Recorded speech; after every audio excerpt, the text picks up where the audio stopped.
Call the meeting of the City Council Finance to order for Monday evening, May 21st, 2018. Councilor Sullivan. I was hoping we could do a moment of silence for Yanni Davos, great businessman and real estate developer, and started Supreme Donut here in the city of Brockton. Everybody knew Yanni, just a great man. Exactly. Recently passed. If we could do that, that'd be great. Definitely. Moment of silence for Yanni, definitely.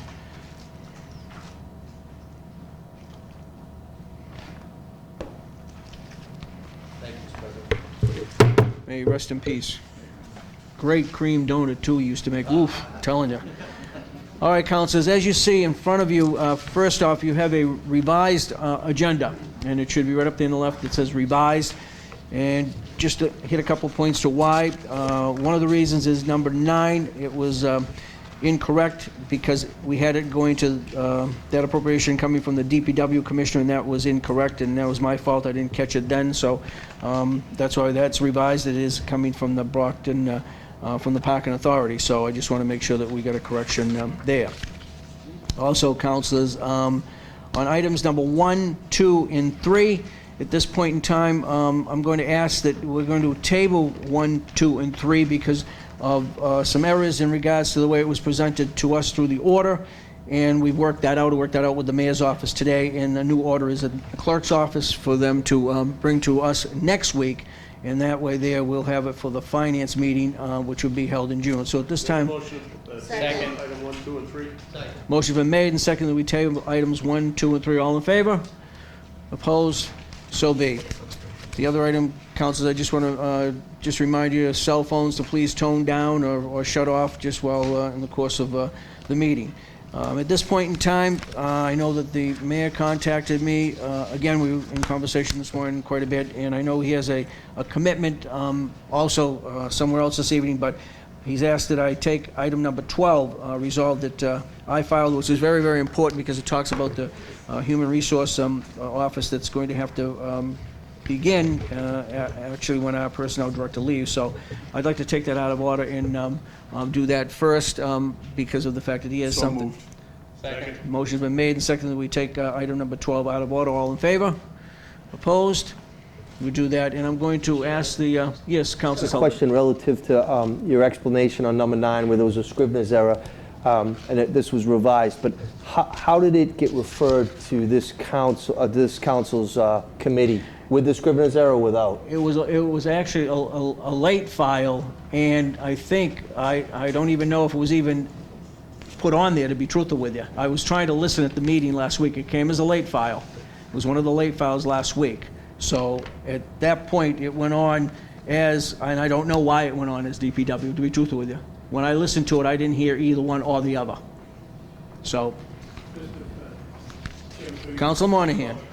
It was brought to me from the Parking Authority, and I did call and have it, I just sponsor it to the clerk's office that it was from the, as far as I know, it was sent on them as Parking Authority.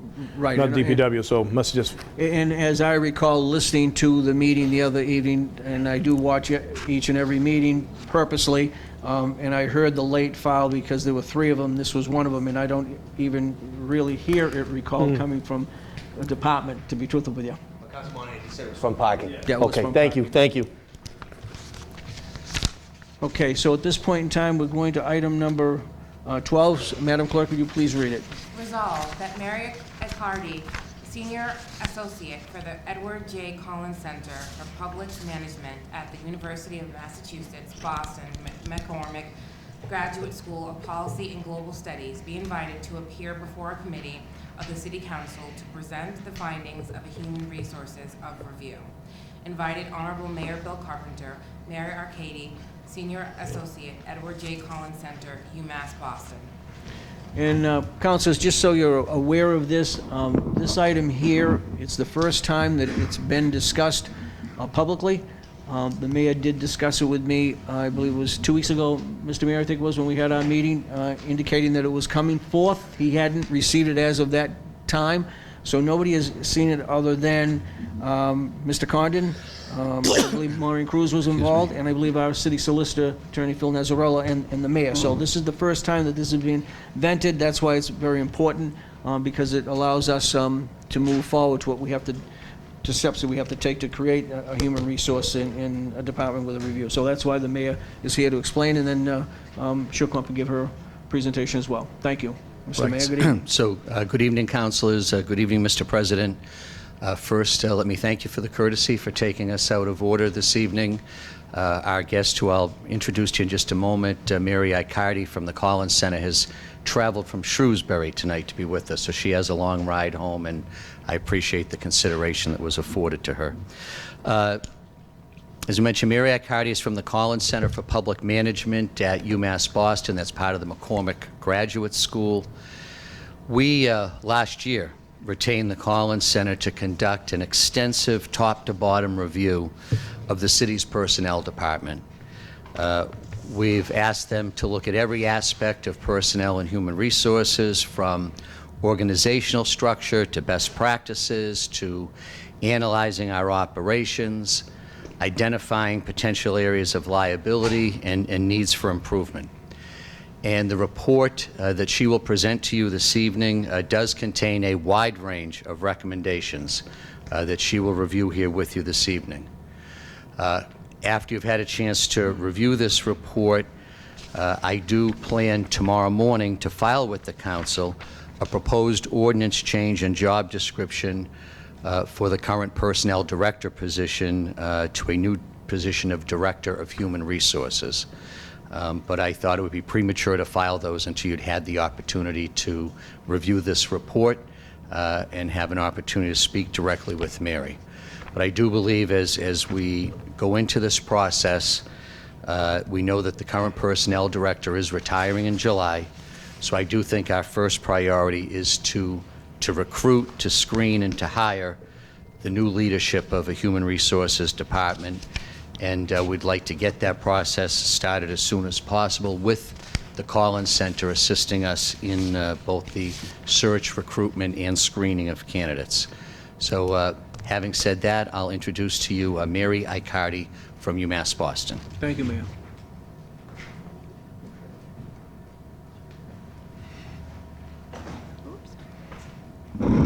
Good evening. How are you? Hi, good evening. How are you all doing Welcome. this evening? Thank you for having me. Thank you for coming this distance to explain the process to us. We appreciate it very much. Thank you.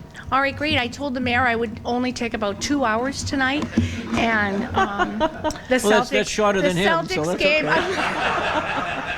But the Celtics are on at 8:30.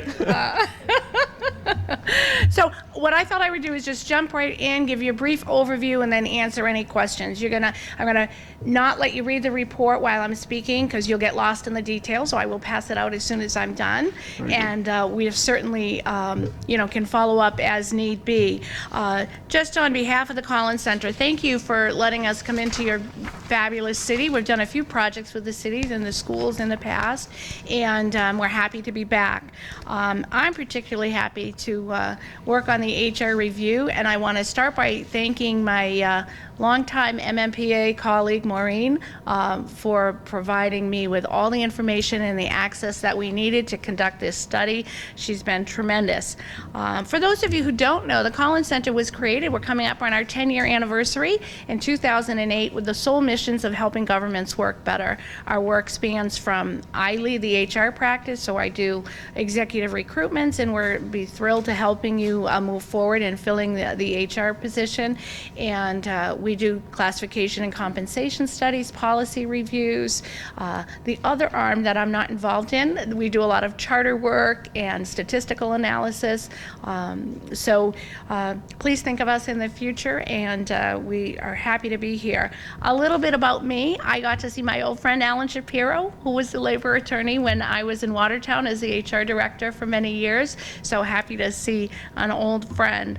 I've been with the Collins Center since 2009. Before that, I was fortunate to be home with my kids for a few years. Before that, I was in the town of Watertown as the HR director, the town of Barnstable as the assistant. I've worked for the mayor of Braintree as an interim HR. And my first public sector job was way back in the days when the Mass DOT was the Mass Department of Public Works. And that was before the big dig. So I'm dating myself. So why we did the study? The mayor touched on a few points. We wanted to do a comprehensive review of the HR department and the HR processes. It's not just, the personnel department is not just a department. It's your systems throughout the city. So it's very important to look at the whole structure. Too often people think of personnel or HR as the one department, and it really infiltrates every single department and organization. Your biggest budget item is your people. So you really have to keep that in mind as you focus on your HR systems. We started with a structural review. We looked at the organization as a whole, what staffing you have assigned and dedicated to human resources. We looked at a compliance assessment of all the facets of HR. I'm not going to go through every one. In many ways, you're in very good shape. We looked at your applications, your processes, the way you do payroll. All of that is included in the report. And we did identify procedures and practices that may improve your organization. The methodology we used was extensive interviews, met with all the department heads, so nice to see you all, and talked to them about how they do human resources in their department. It's a mistake to think that not every department has human resources obligations, because they do. We focused on looking at the difference, and I want to clarify the reason we're recommending changing it from a personnel department to a human resources department is that gone are the days of the personnel office being the place for the applications, the place where we do the personnel files. You've really got to shift to a human resources department that has much more strategic initiatives involved. Your employees are your biggest expense, and you really should be looking at your human capital. So that's certainly a best practice, and probably in many places where you all work, it's a human resources department and not so much a personnel department anymore. The liability alone with employment laws and the obligations we have, whether it's workers' compensation or injury or recruitment, you really have to have a global approach to human resources so that you can benefit not only your employees but your organization and your city. So rather than read the whole report to you, I want to focus on our key recommendations. We have many recommendations, but there's 12 important key ones that I want to go through, and then I can answer any questions and then let you read the report on your own at your leisure when you want to fall asleep later tonight. So the first one is, let me premise it by, one of the biggest challenges in any organizations is leadership and top-down decision-making. So we recommend that you modify your city ordinances to assign all appointing authorities to the mayor unless otherwise prohibited by law. The reason for this is, in order to have a consistent human resources approach, you have to have centralized authority for that. The way it is structured now, which has worked out of cooperation with department heads and the personnel director, is that the personnel director really does not have authority to insist upon processes and procedures and standard practices across the organization for hiring, for interpreting the collective bargaining agreements. So because you have different authorities, having a consistent application of those policies, procedures, and standards is a challenge. So we recommend that the appointing authority be centralized. The second thing, as the mayor mentioned, is that we do recommend that you change the personnel department from a personnel department to a human resources department and create a modified and expanded human resource director position description, which we did provide as part of the report and the mayor mentioned. And what this does is it broadens the scope of the personnel department to include human resources, a much broader authority and outreach approach versus the transactional, this is just where people come when they want to apply for a job. So things like benefits, broadening the benefit scope, one recommendation is to consider moving the workers' compensation and injured on duty program to the HR department. Those things go part and parcel with classification and pay and benefits. They really should be centralized. Many of your human resources are a bit disjointed. We do, I love recommending this one. We do suggest that the city petition the legislature to remove the city from civil service other than public safety. The labor service system does not function well in the Commonwealth. The Human Resource Division at the state level, in my humble opinion, is not user-friendly. Labor service causes all kinds of issues for municipalities being unable to actively recruit people. It adds barriers to reaching out to populations. It almost feels like it's a closed shop. So we do recommend that the city consider petitioning the legislature to remove it from labor service. As I mentioned with the creation of the Human Resource Director, standardize and centralize all recruitment processes to be administered by the Human Resource Department.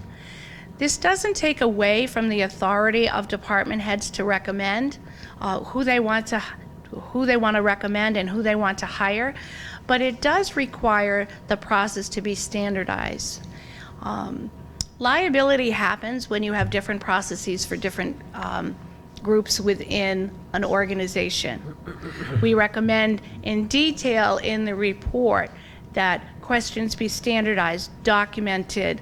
Recruitment efforts should have, it's one city, you should have the same process to recruit people.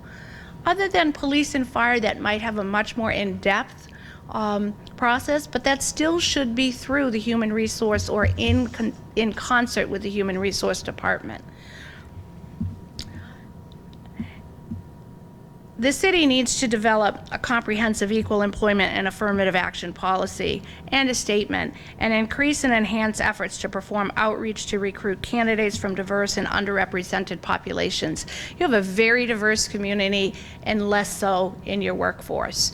A focus of the Human Resource Department should be to reach out to all facets of the community so that the organization represents the population. Part of this is that we recommend creating an employment specialist position underneath the Human Resource Director with the sole purpose of being that recruitment person, a diversity officer, making sure that working with department heads that their processes are standardized and welcoming and encouraging. Within the report, you'll see how we do recommend a long-term, short and long-term approach to outreach to not only who's looking for a job today, but who's looking for a job a year from now or 2 years from now. For some reason, municipalities are not viewed as great employers, which is a mistake. I'm a cheerleader for municipal employment, and we are great employers, and you're a great employer, and we should market ourselves in that way. So an employment specialist could make those relationships, whether it be the high school, the college, the different organizations in town, to say this is what we have. We have a wide array of positions and opportunities within the city, and because we are probably viewed as a closed shop, people don't realize that. So an employment specialist could have that obligation with that responsibility to do the outreach for the city. I did mention perhaps transferring, and I think that would need to be looked at with legal, where it sits right now, workers' compensation and injured on duty. Recently, the city has engaged with a third-party vendor, so there might be efficiencies there. You have some staff assigned to that, so it may be something that we could reconfigure with the Human Resources Department. An important thing that was one of the deficits that we found was the city does not do sufficient training across the board. The city needs to improve and formalize a training program for all employees with focus on department managers and supervisors.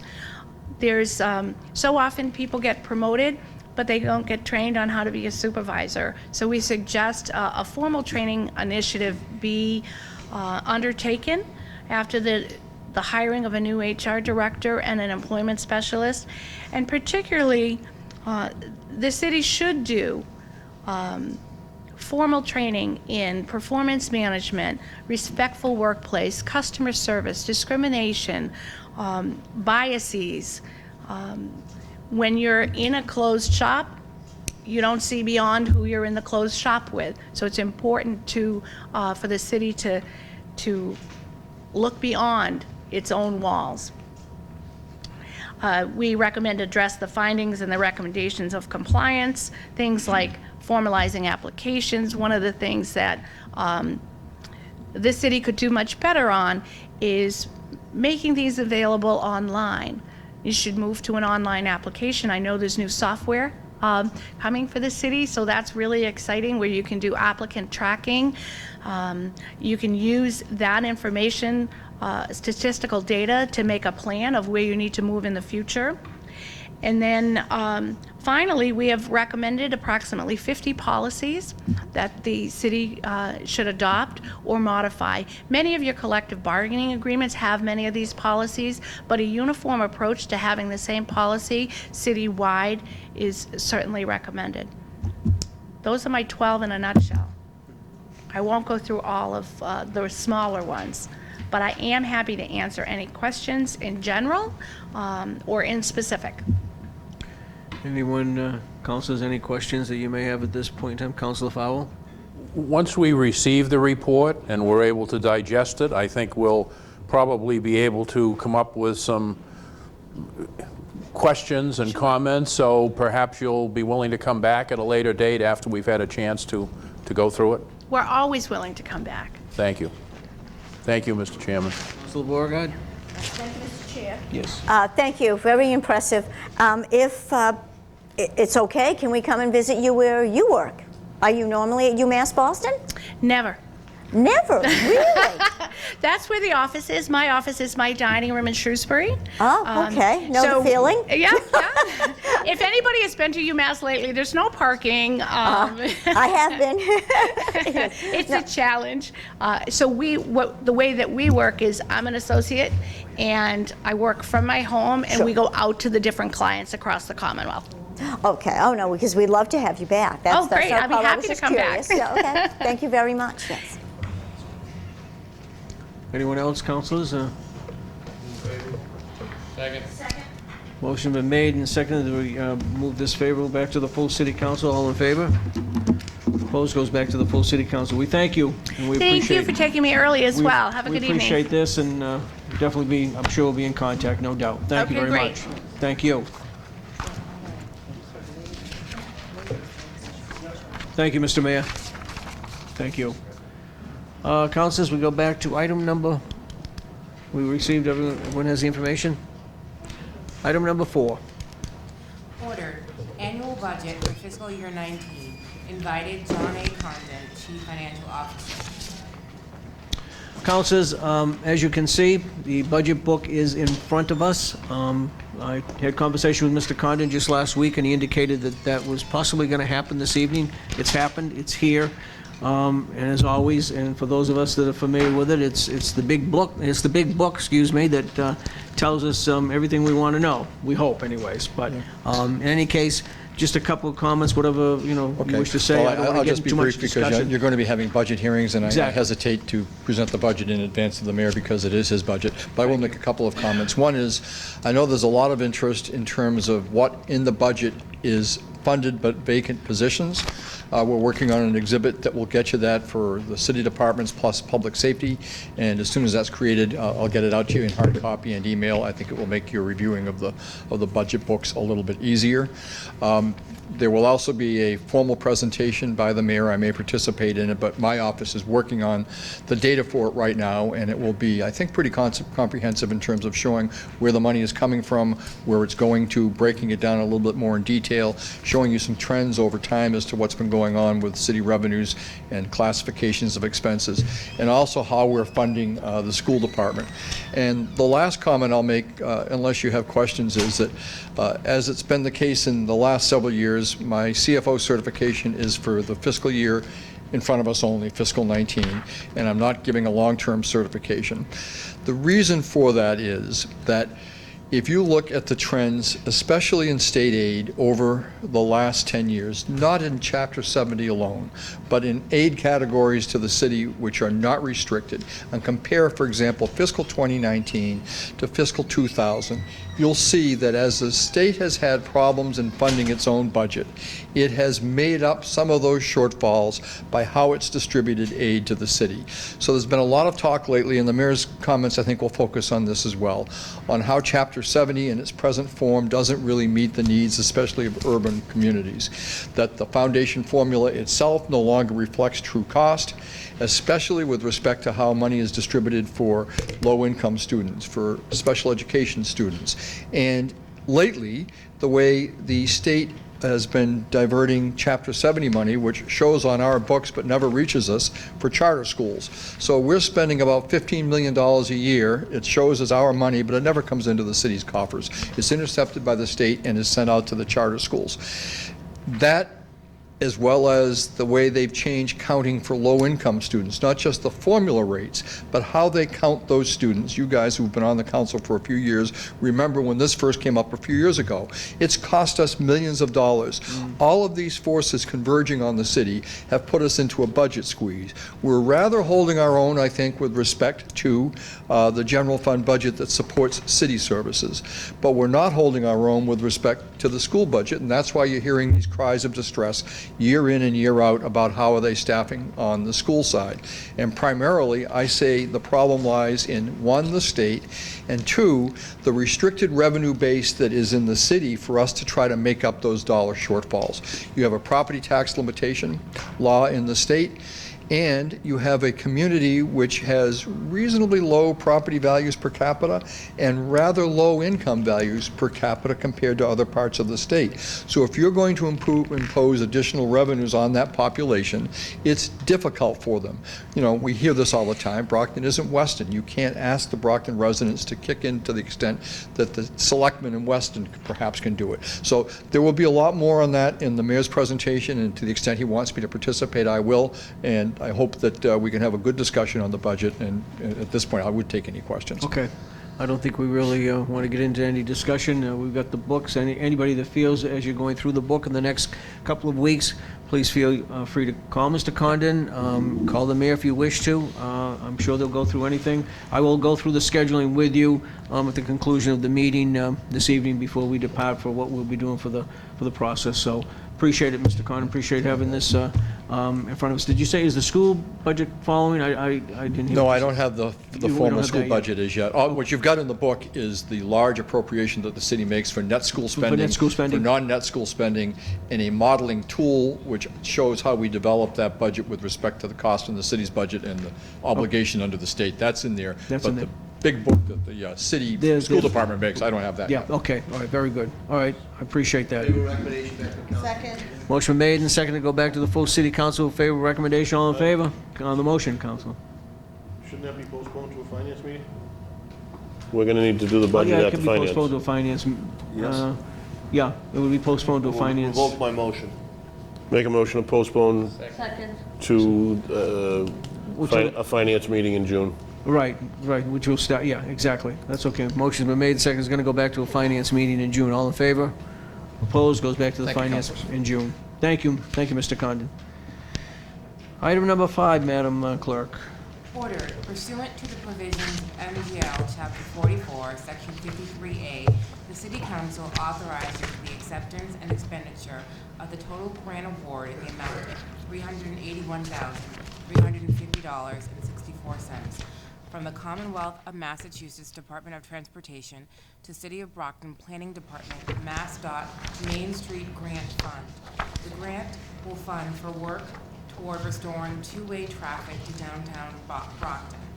These downtown improvements support the city's recent downtown redevelopments and proposed new developments. Invited, John A. Condon, Chief Financial Officer, Robert May, Director of Planning and Economic Development.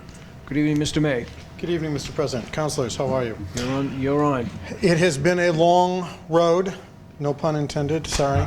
I just thought about but we have finally secured funding from MassDOT to begin the study of the two-way transportation process downtown. We located funding about a year and a half ago, and it's taken us this long to negotiate with the state government and the federal government to allow us to use these funds in this way.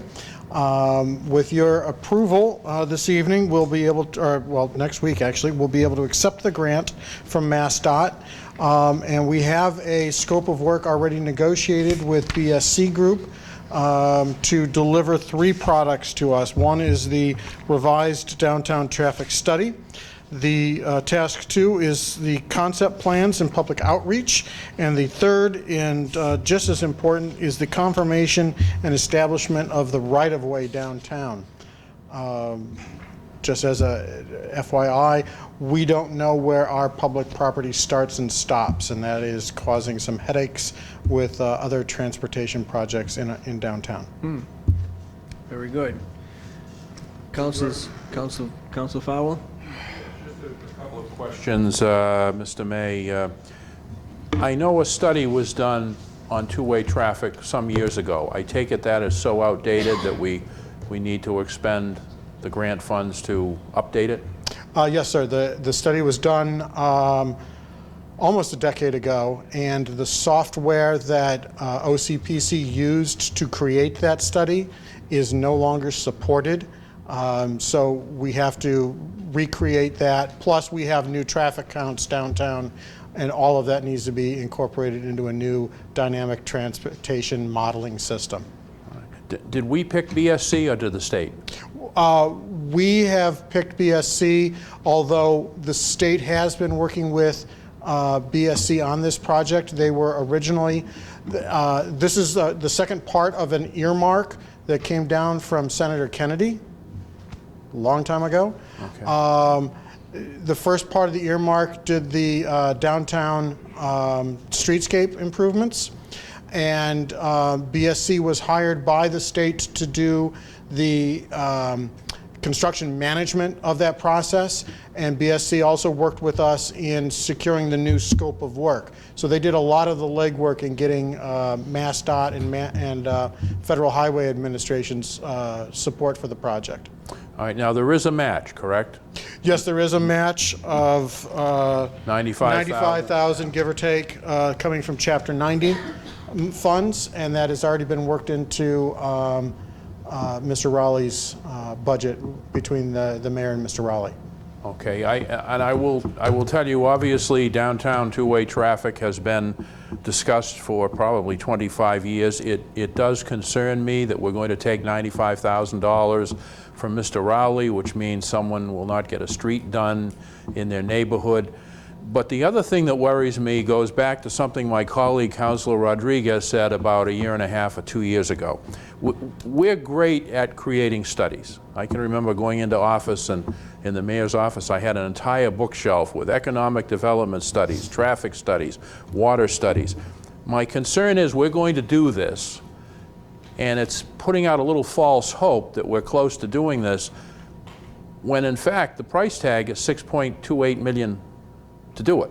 So I guess my question to you is, and that's in the Downtown Urban Renewal Plan, when do you foresee having $6.2 million to ever bring this to fruition? Well, that is a good question. We have been working with our Beacon Hill delegation.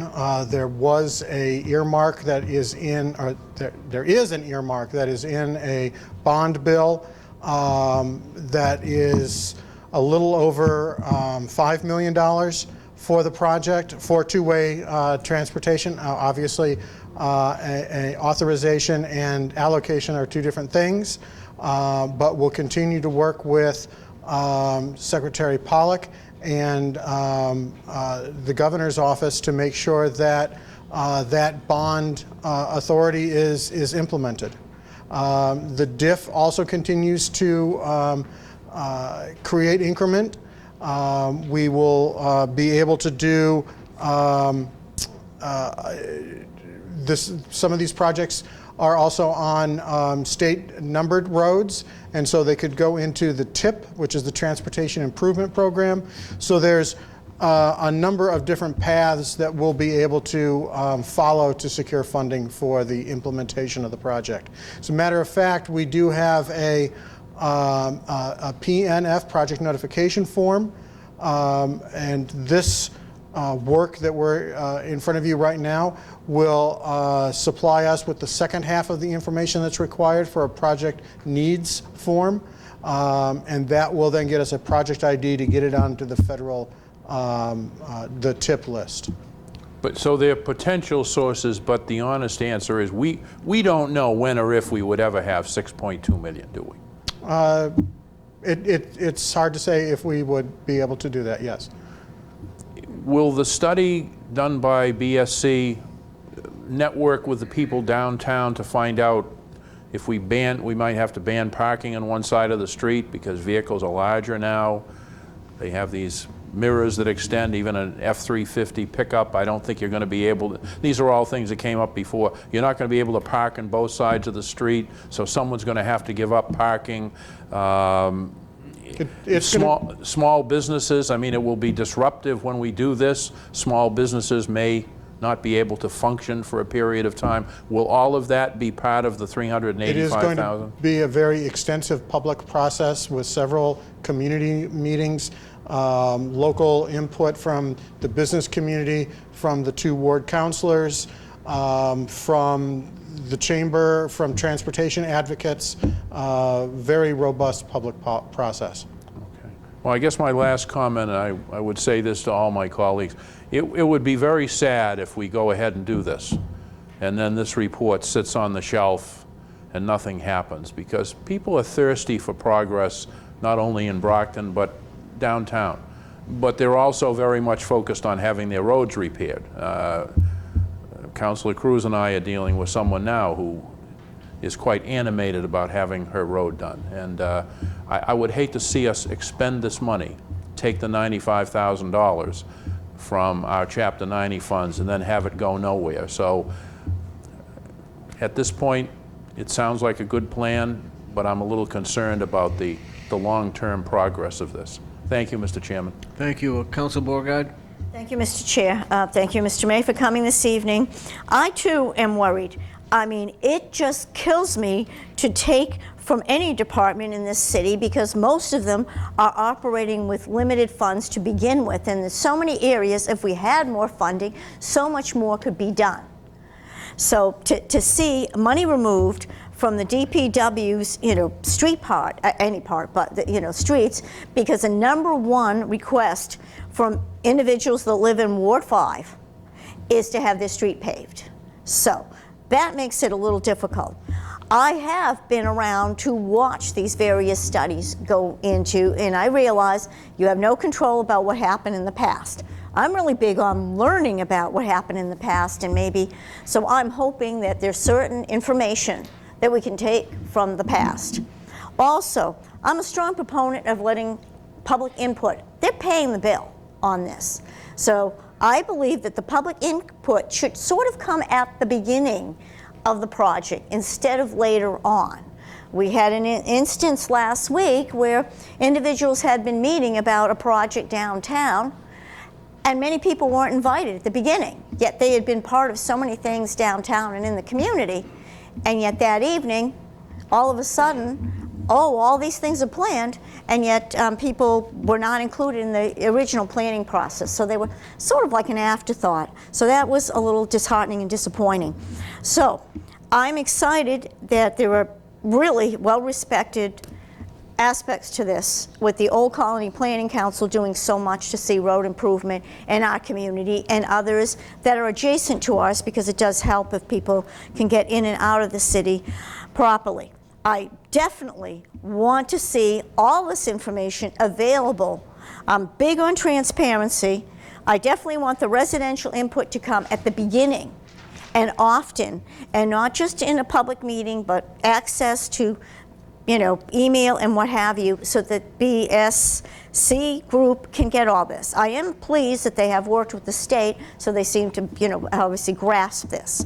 So I want to see this go forward. I mean, I kid sometimes, and I'm ready to take some of the lights, traffic lights, and switch them so people could get around. My big part is that some people have been diehards downtown, keeping business, you know, with businesses.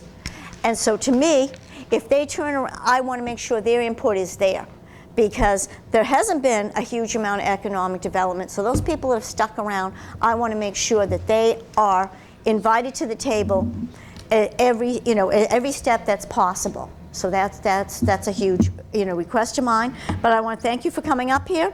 I want to thank you for starting the ball rolling, and I am aware that our representatives in the State House, particularly State Rep Jerry Cassidy, has been doing very much to see this happen. And just maybe we might see some more economic development along with this. So thank you. Thank you, Councilor. Councilor Rodriguez. Thank you, Mr. Chairman. Yes. I mean, this body knows that I've been a proponent of two-way traffic in downtown now for the last 5 years that I've been here, or 4+ years that I've been here. And before that, with the Harrington administration going back to, back in 2007 when the study was done, a very extensive study that brought a lot of hope to this project.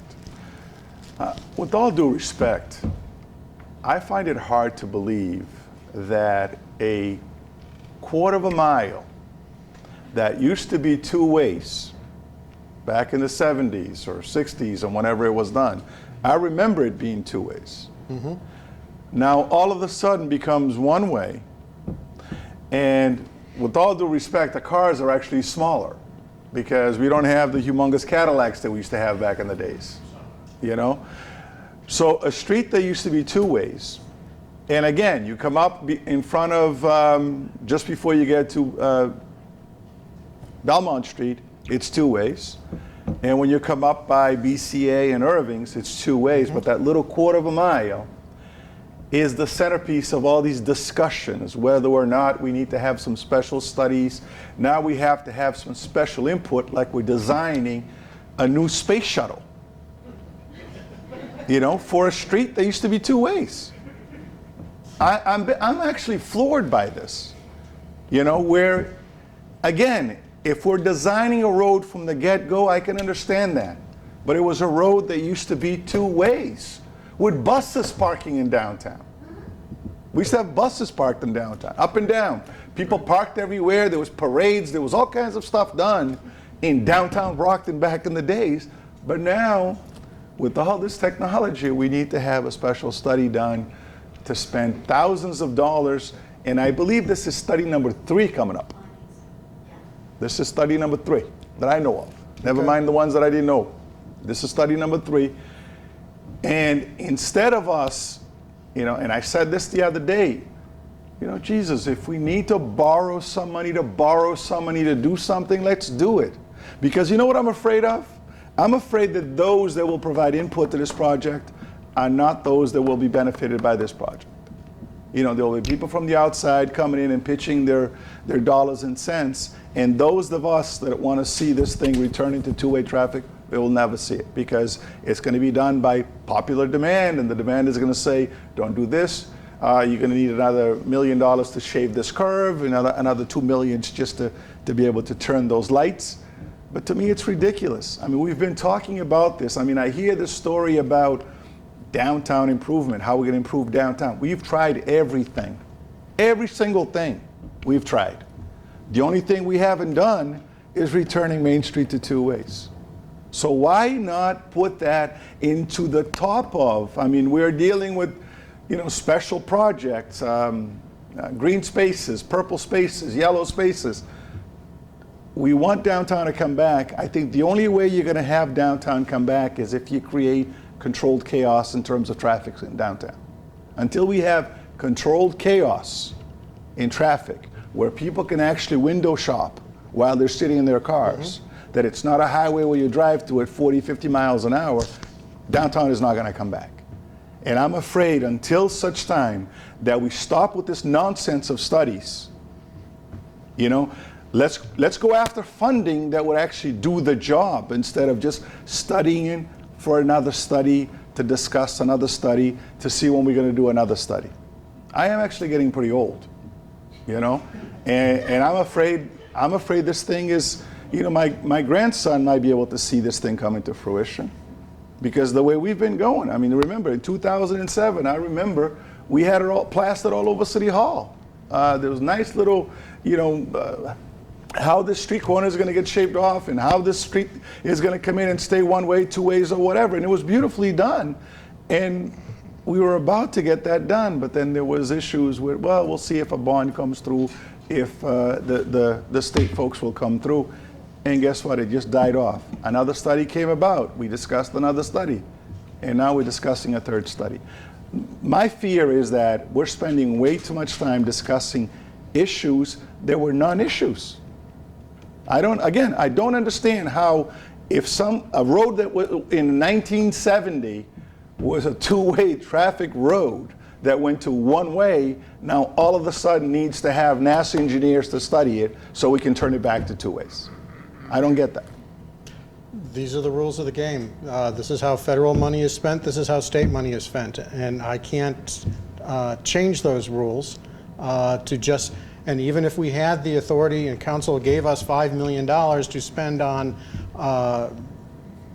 infrastructure improvements, we would have to program that through the state to make sure that, and we would have to have these studies to show that the system is going to work.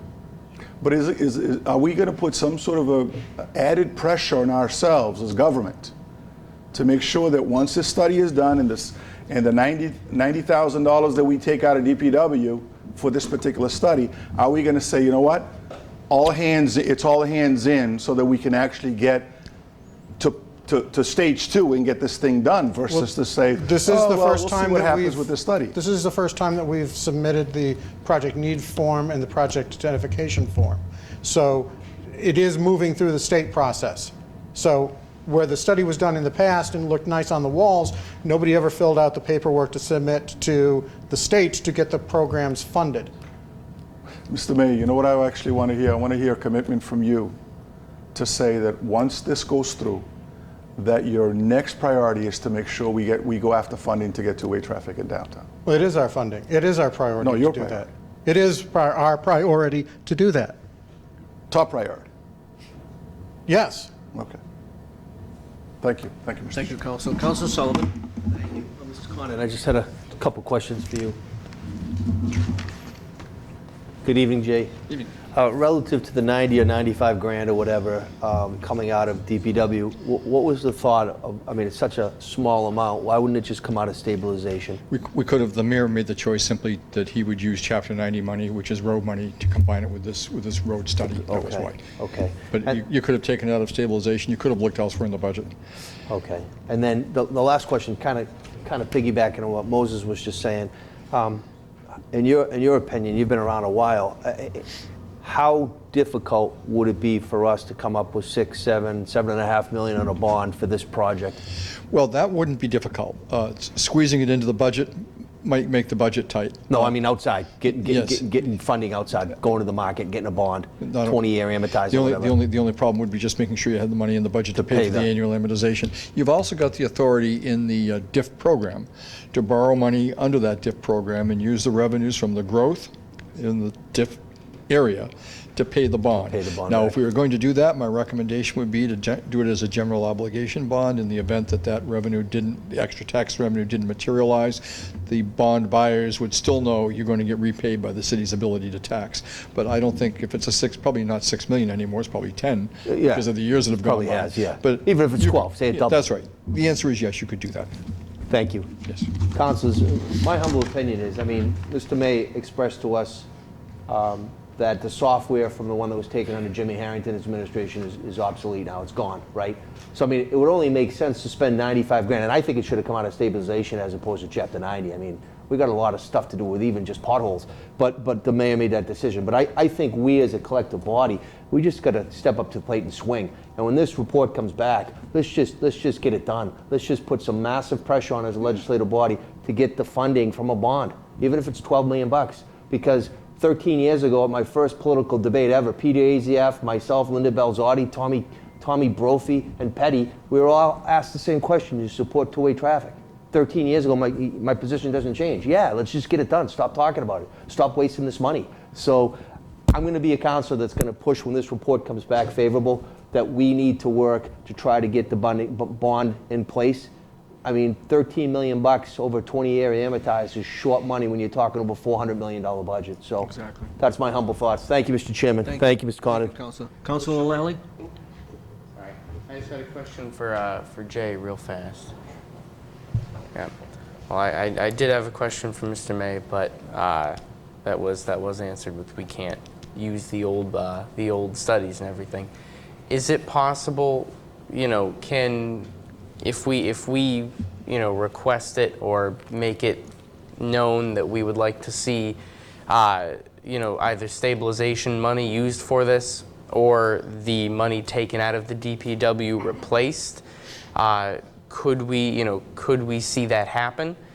Because I'm with a lot of other councilors mentioned it. I get calls almost daily about infrastructure and the roads and the pipes underneath that are in awful shape. They should have been paved before I was born, and they still haven't. Yeah, the answer to your question is yes. I can take that to the mayor. That was his decision. I can take it to the mayor. As it's structured now, it's CDB, Chapter 90 money is under his control. So he's made the call. If he wants to, he can change that. I can help him to look for the $90-something thousand elsewhere in the budget. That would take another action by the city council to appropriate or transfer the money, as opposed to this that doesn't. Which I'm sure we'd be happy to do. Yeah. Yep. All right. Thank you.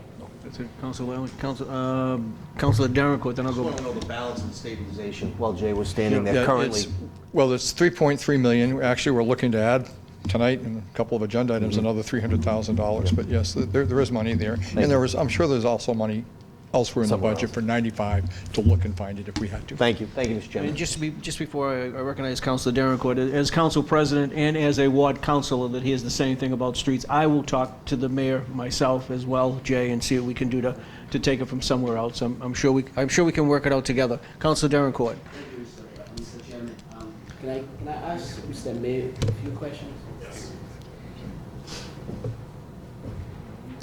How are you, Mr. Mayor? Very good. Good to see you. Well, thank you for coming down. So I understand that based on what you just said, that study that was done about 11 years ago is not in use due to the fact that the software is not good anymore. Is that right? Correct.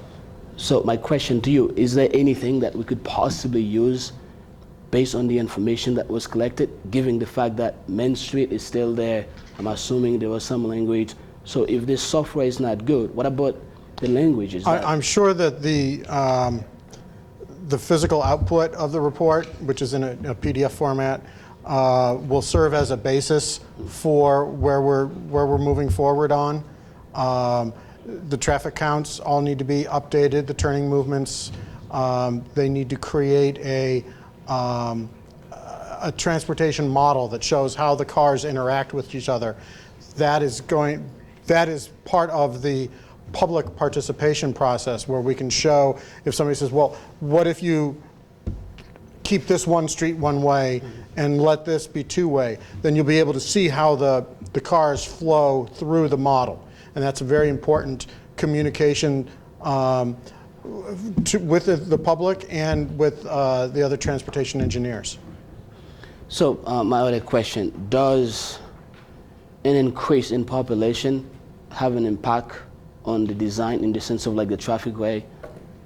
The car counts will certainly affect that. If more people are using transit, whether it's bus or train, that's going to affect the flow through the community, as will the geometry of downtown. As you know, we have several streets that don't quite line up right, and that causes flow problems. Yeah, the reason why I'm asking you this question is because I know that about 11 years ago, obviously I was in Haiti, and I'm assuming that we did not have the amount of people that we have in the city as we speak.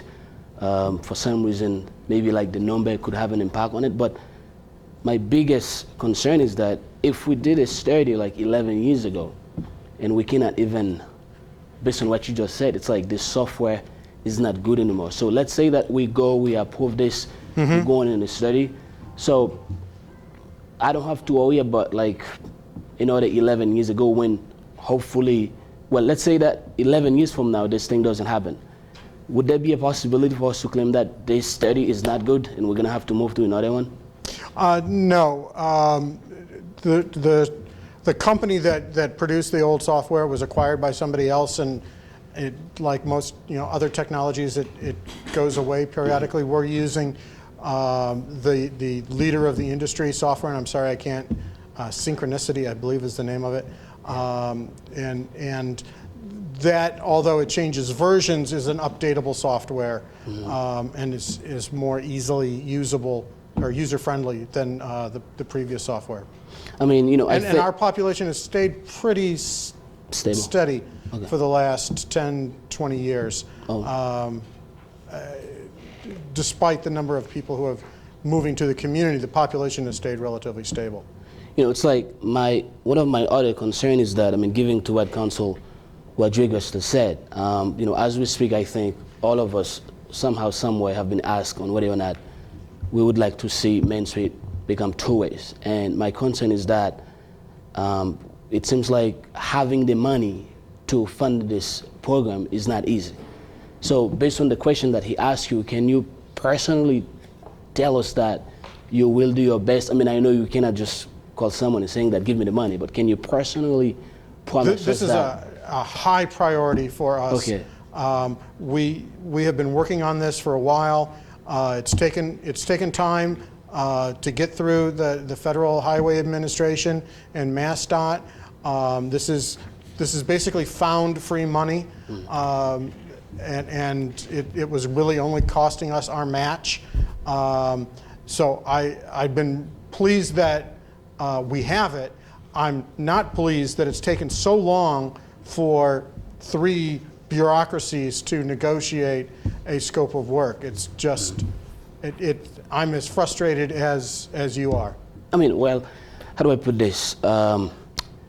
In terms of this study, do you have any idea on how long it will take for this to be completed?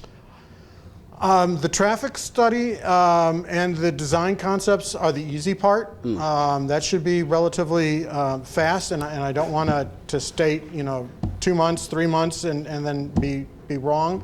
But the whole project should be done in less than a year. The hardest part is the layout of our right-of-way.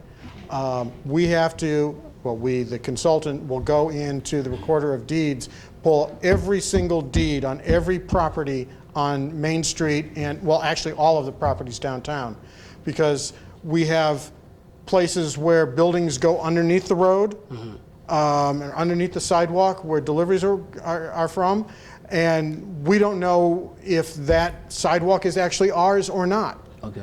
And so the same thing holds true for the road. Yeah, I'm going to ask you just one last question, I promise. According to some of my colleagues, I'll be here all night. They'll hate me, but I'll be here. No, just one last one. According to some of my colleagues, Main Street used to be 2 ways. Yes. And at that time, according to my colleague Council Rodriguez, I cannot, say yes or no, but some of those guys used to be bigger. So why is it so complex right now to sort of move on, where we need a very, based on your explanation, a very in-depth study to determine whether or not Main Street should be 2 two ways. I'm like. Trust me, I don't have it in front of me. Okay. But somebody did an in-depth study to turn Main Street one way. I don't know when that was. Okay. But there was a study done at that time that Traffic commission then. that did that. And now we have to, and some of the rules have changed since then, and so we have to abide by the federal rules and the state rules, but we have to produce a study to go back the other way. You would think it was easy. If it was, it would have been done 20 years ago. A month after they turned it one way, they should have realized It is so was a disaster. unfortunate, Mr. Chairman, Councilor Lally and I was not here 1978. I think we would have done something different. You just missed it. Thank you so much. I so hope that the two of you are still here when it's done. Thank you, Mr. Chairman. You all set, Councilor Cruz? Wait, no, make a motion. Okay. I got Councilor Monahan, and then we're going to go to Basically, like Council Sullivan said, Council Rodriguez, we all said, basically, once the study's done, even if you can't get the money from the state or whatever grants you can get, one way or another, we're going to come up with this money. And I think you're going to have most of our support here to get it. So, in other words, just get it going.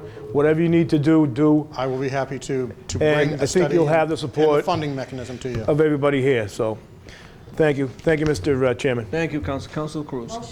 Motion to recommend favorably. Motion made and seconded to go back to the full city council. All in favor? Opposed? Thank Goes you back all. to the favorable recommendation. I'll work quickly. Thank you, Mr. May. We appreciate it.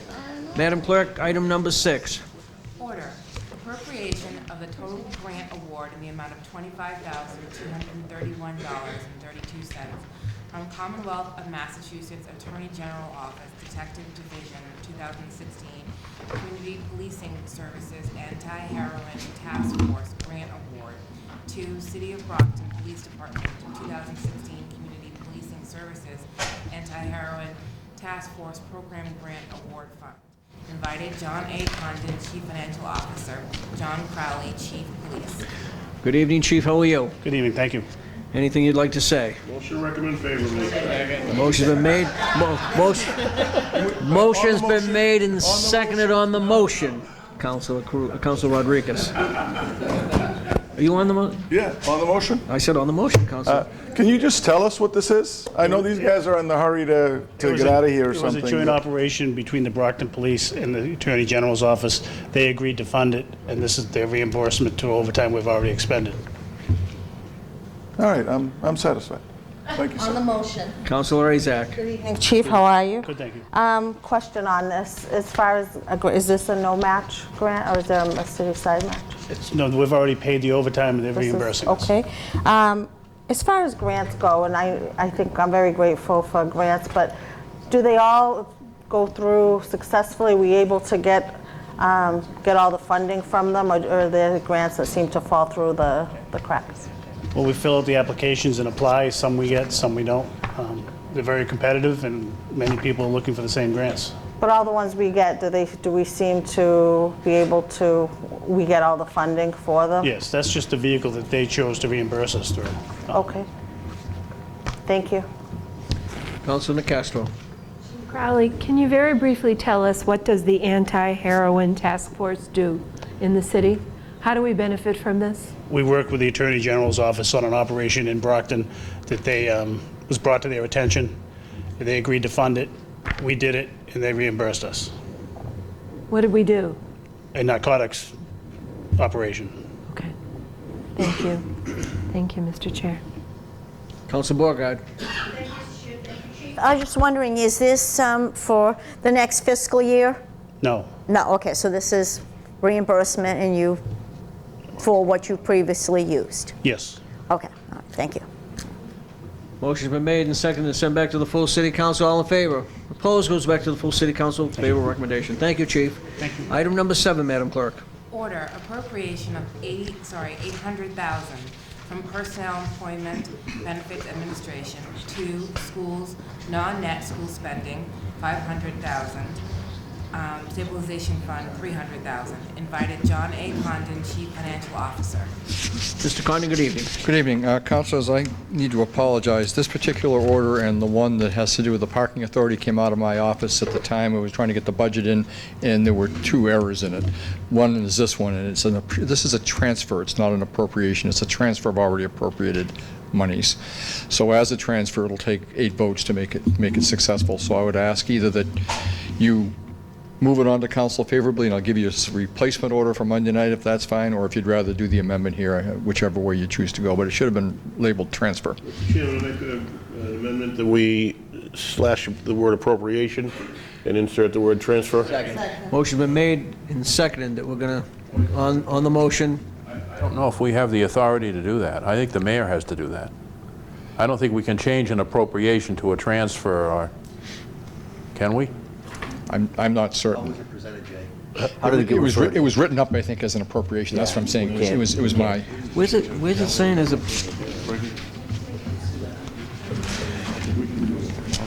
Where's it saying down? But it doesn't say. Wait a minute. On the original order, it's correct. Yeah, Mr. Chairman, in the order, it's not Yeah. so on the agenda, it says appropriation. The order is not. Right. That the following same total transfer. Yeah, it says full So transfer. the order is correct. So the order is correct. So The order is- And the order would take precedence, Council, Exactly. correct? The order is. Yeah. Just a Scrivener's error. actually, I agree. I see the mayor's letter. It says transfer. Yeah. So this one's fine. Second. Motion's been made and seconded to recommend favorably to the full city council. All in favor? Opposed? Goes back to the full city Thank council. you, councilors. I apologize for that. Favorable recommendation. Thank you, Mr. Condon. Item number 9, Madam Clerk. Order, transfer of $200,000 from treasurer's debt interest short-term notes to treasurer's Medicare tax in order to cover the expected shortfall due to contract settlements and overtime through the remainder of the fiscal year. Invited John A. Condon, Chief Financial Officer, Martin S. Brophy, Treasurer Collector. Good evening, Mr. Brophy. How are you? Good evening, councilors. Any comment? No, this is just a transfer to make sure we have enough money in. Second. Motion's been made and seconded to recommend favorably to the full city council. All in favor? Opposed? Goes back to the full city council. Thank you, Favorable councilors. recommendation. Thank you, Mr. Brophy. Madam Clerk, item number 9. Order, appropriation of the total appropriation of $32,789 from personal services other than overtime, $14,600, personal services other than overtime part-time, $8,100, ordinary maintenance, building and grounds, $10,089, to snow removal, $32,789. Invited, John A. Condon, Chief Financial Officer, Robert H. Malley, Executive Director, Parking Authority. Good evening, Mr. Condon. Evening. Now, this one, there is a mistake coming out of my office, for which I apologize. The mayor's letter asked for an appropriation, not a transfer, and this should be a transfer. So my suggestion is either you can move it on, and then we'll kill it on next Monday night and give you a substitute order from the mayor's office, which I think would fix the problem. But basically, what the parking authority is looking to do is to transfer money into a snow account in order to pay bills. Okay, so it is incorrect, okay. But I think you may not be able to make that correction here. Yeah, can we do it at council? I think we can do it at council. Yeah, I think we can, can't we? No. No? It needs to be on the recommendation of the mayor. Okay, so, If you want to send in a subsequent recommendation prior to that meeting, I think that's fine. I think that- You can have it with a suspension of rules. And Point of legislative yeah. inquiry, I believe we could just do it under a new order at council under suspension of the rules. Now, if anybody has any questions tonight, we can ask them, but Right. we would just take it, act on the suspension of the rules on a new order. So would you send it, would you send it through, I think we can send it through, or we can table this one, do whatever we want. Send it unfavorably. yeah, okay. Right, okay, so motion's been made and seconded to send this back unfavorably to the full city council, correct? It wasn't, but I'll make that motion. I second it. All right, motion been It's made going and back seconded. favorable with the condition precedent that the mayor's going to do a substitute order. We'll act on the suspension we'll act on it that night as amended. Right, we can do, yeah, we can do that, okay. But All in favor of that? We'll get you the substitute order that's correct. Right, all in favor? Opposed? And Mel, you'll follow up on, please, okay? Thank you, I appreciate it. Yeah, my apologies on that. Item number 10. Order, notwithstanding any other authorization, the city auditor shall not authorize payment of any funds city unless the members of the respective commissions have voted approval to expend funds and have transmitted notice of their vote to the auditor. Invited: Marilyn Peters, City Auditor; Shannon D. Resnick, City Council Legal Counsel; Philip Monroe, City Solicitor. Good evening, Mel. I believe Council Fowler, yes. Filed this order, and I'll try to give a quick summary to my colleagues. In fiscal year 17, and in matter of fact in fiscal year 18, we separately appropriated $1,500 for the Commission on Diversity and the Commission on Women's Issues. It is within the mayor's office. However, it was not a line item within ordinary maintenance. It was an amount that was separately appropriated. In fiscal year 16, the mayor simply cut a check and gave the money to the Cape Verdean Association. I don't even think my colleague knows about it. We spoke. In fiscal year 17, someone accessed that money and they bought $349.79 worth of copy machine toners. And what's interesting is if you look at the W.B. Mason catalog, it looks like it's for a personal copier. And it says on here, copy machine toner for the Diversity Commission. They knew nothing about it. I've spoken to them. They were told repeatedly, we have no budget. We have no funds, even though they're charged with providing reports to us, which they might want to have bound.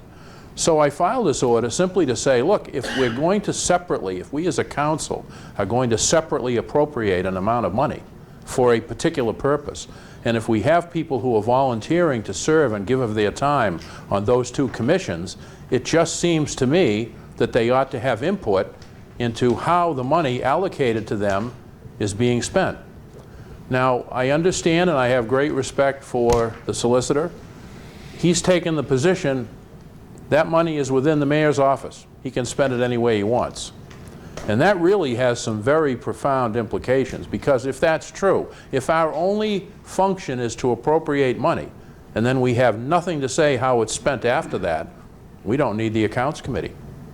We don't need to review any expenditures, because we have no power to do anything about it. The only power we would have, I suppose, is next year, or this coming year during the budget cycle, we either don't approve the funds or we try to attach some conditions to it. So where we have certainly as a council instructed other department heads to do certain things through orders and ordinances, I simply wanted the auditor, when a bill came through, to make sure that A, the people who serve in that commission had an opportunity to know what was being purchased, and B, to simply say, okay, we approve it, and we'll send it along to the auditor. And this $1,500 apparently has come down to a, I don't want to say a power issue, and I'm not looking to get into that. I'm just looking to make sure we don't create slush funds where we think we're appropriating money for a specific purpose, but the administration takes the attitude, we can spend it any way we want. So with that, I can defer to the auditor and or to the city solicitor. That was my only intent. Not trying to hamstring the mayor, not trying to do anything other than empower the Diversity Commission to have a say in how that money is spent. They may want to hire a speaker to come in and talk about diversity in the community or do something like that. And that's where we are.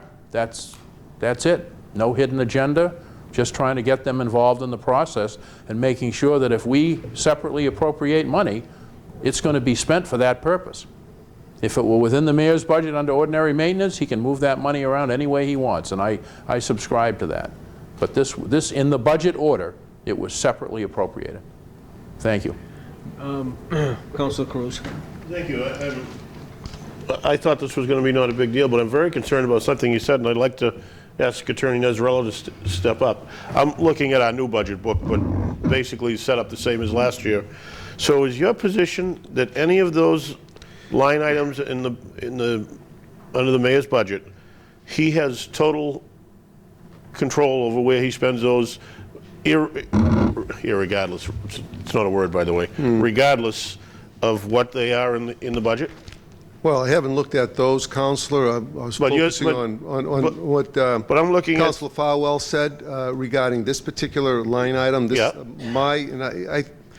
I think his point's well taken. I understand where he's coming from, but I'm looking at this in a narrow, conservative view in relation to Chapter 44 as far as the appropriation of budgets, and as well in relation to the ordinance. And the way I have interpreted it is that that is a line item within the mayor's budget, wherein the mayor is free to expend that $1,500 as he sees fit in relation to these advisory committees. Let me ask you a question. Well, but so right above that, in this year's budget, there's $3,400 for the Women's Commission, $1,500 for the Diversity Commission. Right above that, I see $675,000 for Mayor Cable Access. So by your reckoning, he could spend that. He could buy cartridges for. He could buy about 1 million cartridges at WB Mason's for. No, I'm limiting my comment in my opinion to those two commissions. Wow, I have a tough time with that. In general, I can tell you that when we get then to these budgets, I'm going to have to make a motion to take those out of the mayor's budget, and either they well, that you could do that. No, I will do that because that's. But as present form, I stand by my opinion that it's a line item of the mayor's budget wherein he's free to do with that which he pleases. So when we approve $223,000 for mayor goods and supplies, he could spend that on whatever he wants. Again, Counsel, I'm not trying to be evasive. I haven't looked at the budget book. No, I'm speaking to the points I was brought in here for. If you want to bring me through the whole budget book, I'm being evasive, if you want to call it. I'm only speaking to that which I was called in here for. I got to tell you that opinion worries me greatly, because you can't pick and choose which items you say that on. And I get what you're saying, and you're the attorney, I'm not, but when we get into the budget, it's going to be, I think there's going to be a major problem on some of those items, because what you're saying is it doesn't matter what the line item is. You're saying if it's in his budget, he has the right to spend it wherever he wants. I'm saying within those line items that we're discussing this evening, and only those 9 items we're discussing this evening, the mayor is free to do as he wishes. I am not commenting on the other ones. I haven't looked at them, I haven't thought about them, and I can't respond to them. Just a point, I just want Mr. Condon to jump in on this for a second, just to clean the air on it, because you're closer to the budget book than any of us. Yeah, so Councilors, on this. My view on this is that an appropriation, whether it's to the mayor's budget, to city clerk's budget, which is specific in its purpose, is within the power of that official's authority to spend as he sees fit within the purpose. Correct. So I don't think, for example, that the $675,000 cable line item, which is a separate appropriation, could be used to buy police cruisers. Even though it's in the mayor's budget, he couldn't buy a bunch of police cruisers and give them to Chief Crowley. But I do think the mayor has the authority, as the budget is constructed, if there's a $1,500 appropriation for the Women's Commission, to spend money for the purposes of the Women's Commission out of that appropriation, or the Diversity Commission. And he doesn't have the authority to move it from that line item into his other ordinary maintenance accounts, because those are also separately appropriated. So yeah, I think I'm kind of on the same page as the solicitor, but I think it's a little bit more specific than to say simply within the mayor's domain. It's within his discretion, because you gave him the money in the budget, but it's within his discretion to the purpose the city council appropriated. Women's and I Commission guess the support. question would be, did that commission vote to spend that money? Because that would be the question. Did that commission? It's to that commission. I mean, the line item is to that commission. We'll have to talk about it when the budget comes up. Just a point of information, then Council Sullivan after that. They were repeatedly told they had no budget, had no idea that was expended. They've never known they had a budget until I told them. The Women's Commission? Or? No, the Diversity Commission. We're getting off track. We're getting off track with it. I just... Yeah. The opinion worries me greatly, so we'll have to talk about it when the budget comes up. We'll discuss that when we get into budget. Council Sullivan? Okay, Council Cruz handled my question. Thank you. Council Rodriguez. Thank you, Mr. Chairman. I believe since Council Farwell brought up the Cape Verdean Association, I believe what happened almost 2 years ago, was that at the end of the fiscal year, meaning in the end of June, those funds were still in the budget. And back in that time frame, the Diversity Commission was non-existent in terms of functionality. Those funds, this is what I found out, by the way, those funds were used to support a diversity style type of an event because it was the end of the fiscal year. Because the Diversity Commission at the time was not functioning. That budget line item, I remember from my days even going back to the Harrington administration, was always in the budget. And we used it on a regular basis to support diversity in the community, although we might have not had a diversity commission at the time. But it was used to support diversity in the community, through supporting some churches that were doing something in terms of diversity, some organization that was doing something on diversity, because if you did not have a functioning diversity commission. The Women's Commission, on the other hand, we had a Women's Commission, and we used those funds, at least when I was part of the administration, on a regular basis to support Women's Commission because I was the liaison with the Women's Commission. So we used it to support the Women's Breakfast, to do some printing or some things that we did within the office, but it was done through our office and with the knowledge of the women on the commission itself. But as far as because of the fact that those funds supposedly went to the Cape Verdean Association, from my understanding in digging it up, is again, it was used because there was no diversity commission, that line item was there, the fiscal year was ending, they wanted to support the activities that we do annually at the park. Those funds were used to support that activity at the park because there was no diversity commission functioning at the time. Thank you, Councilor Isaac. Thank you, Mr. Chairman. My question is to Mel. So are these the only two commissions that have a budget, that have money in the budget? Within the mayor's budget, yes.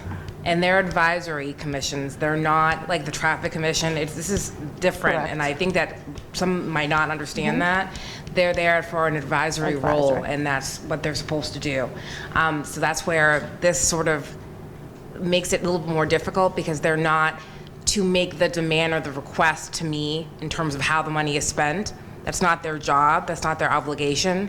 And I think that the wording in this makes it seem as though that's what their job, their function is, and what they're allowed to do, and they're not supposed to. This is the mayor's budget, and since essentially you guys vote on it as a board, you guys decide whether or not the money's there to be used in the proper capacity that it is supposed to be used. Have the Women's Commission used any of this? They actually have. I'm sorry, I left it in my bag. Okay. But they just spent, you know what, can you grab something from me real quick? To me, like, ink isn't, it's not like a big deal. It's obviously, they print up things. I'm sure they print up their agendas or.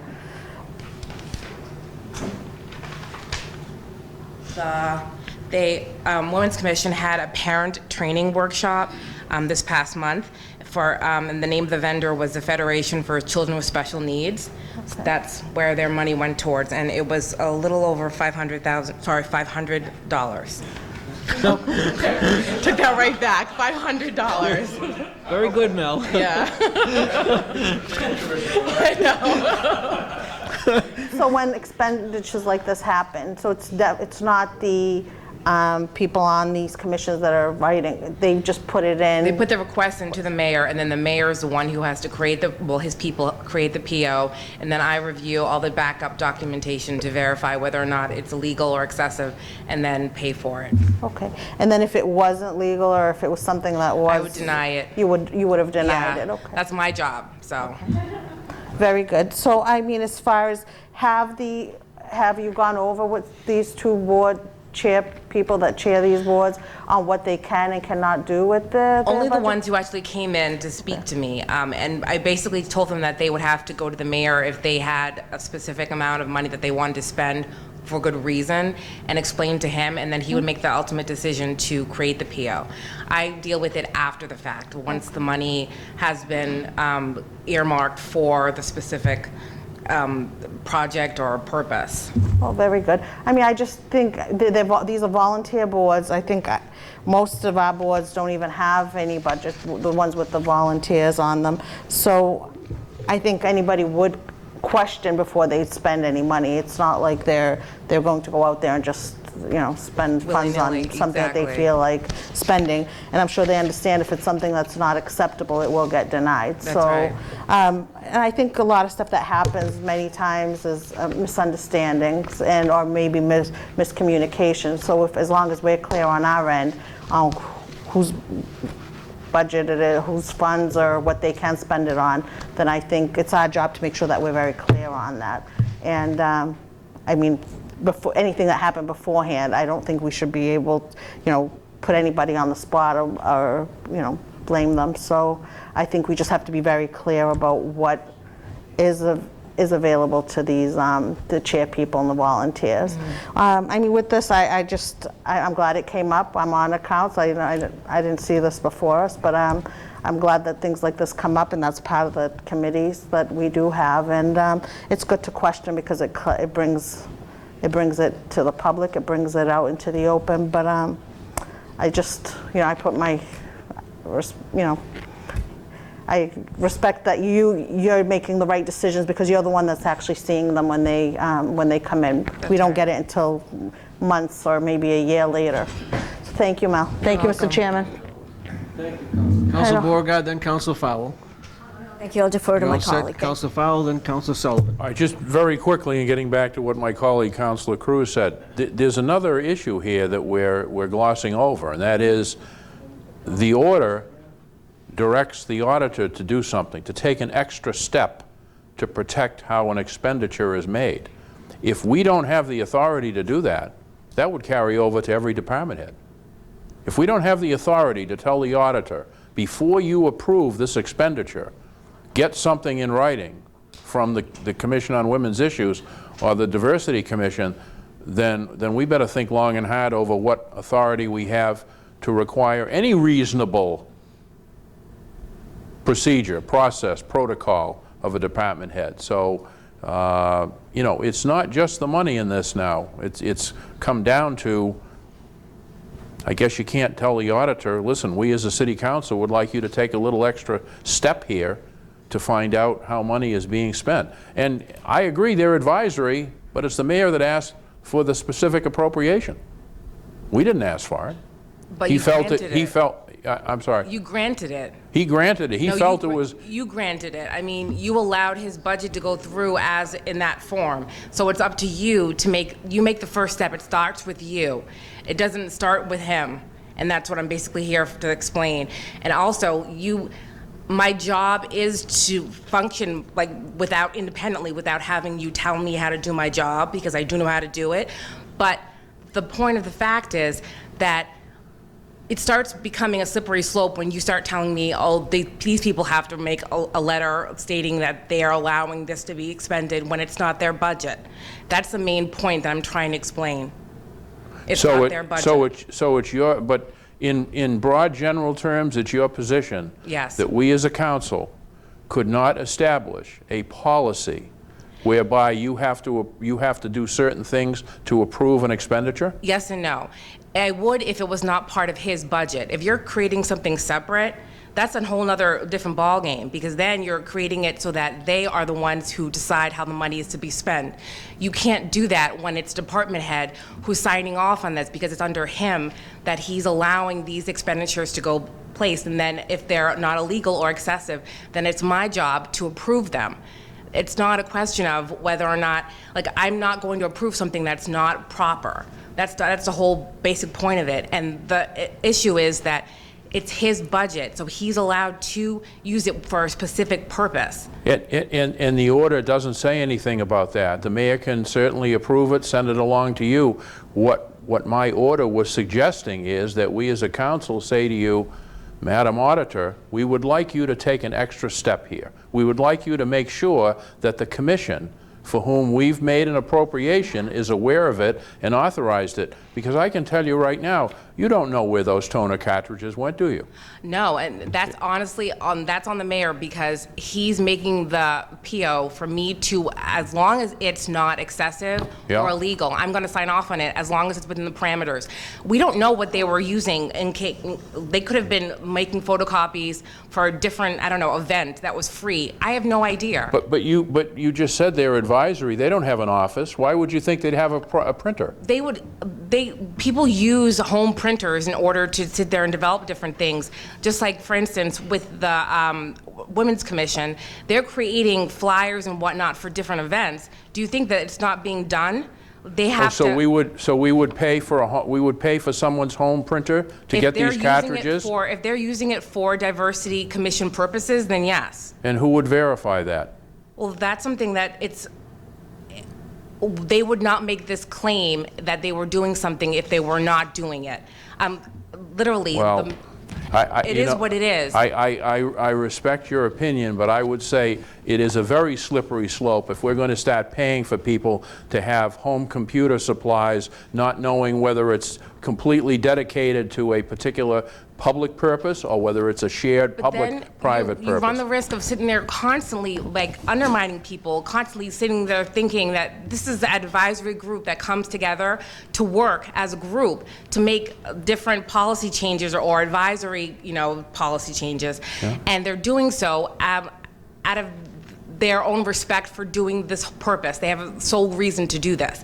And in doing so, I'm losing my train of thought, but basically, it's a question of them deciding to do this, and they're doing this as a commitment to themselves. So why would they sit there and ask to use toner for something that's not part of this process? They didn't know.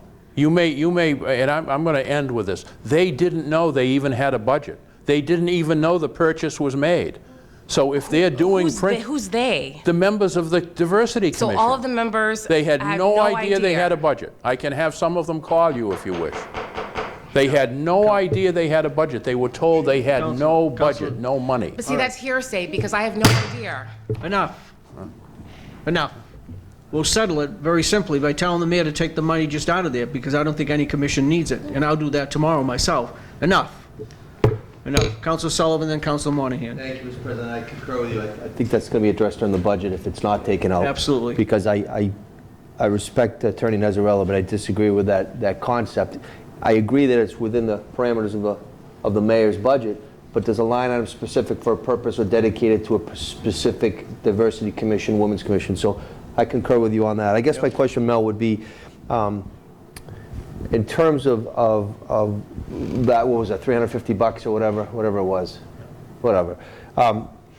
If WB Mason provides it to whoever, the chairman of whatever commission, and then the mayor puts in the PO and you don't approve it, what's the ramification from WB Mason, because they've already given that?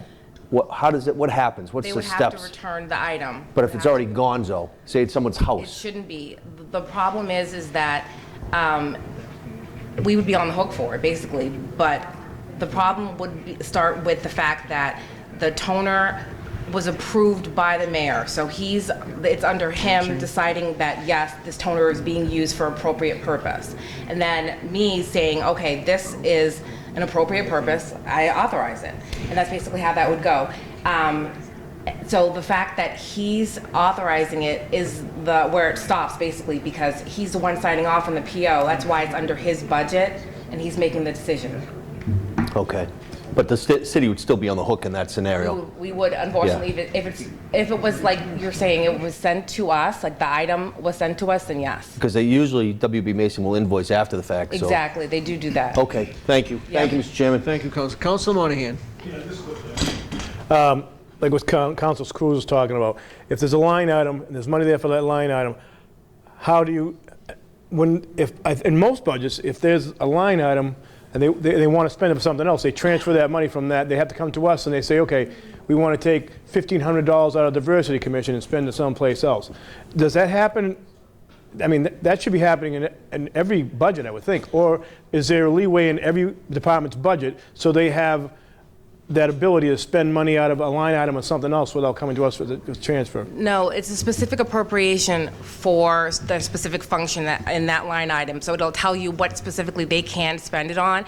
And that's part of my job, looking through to make sure that, yes, okay, this line item specifies for, toner, because there's a line item specific for, printing.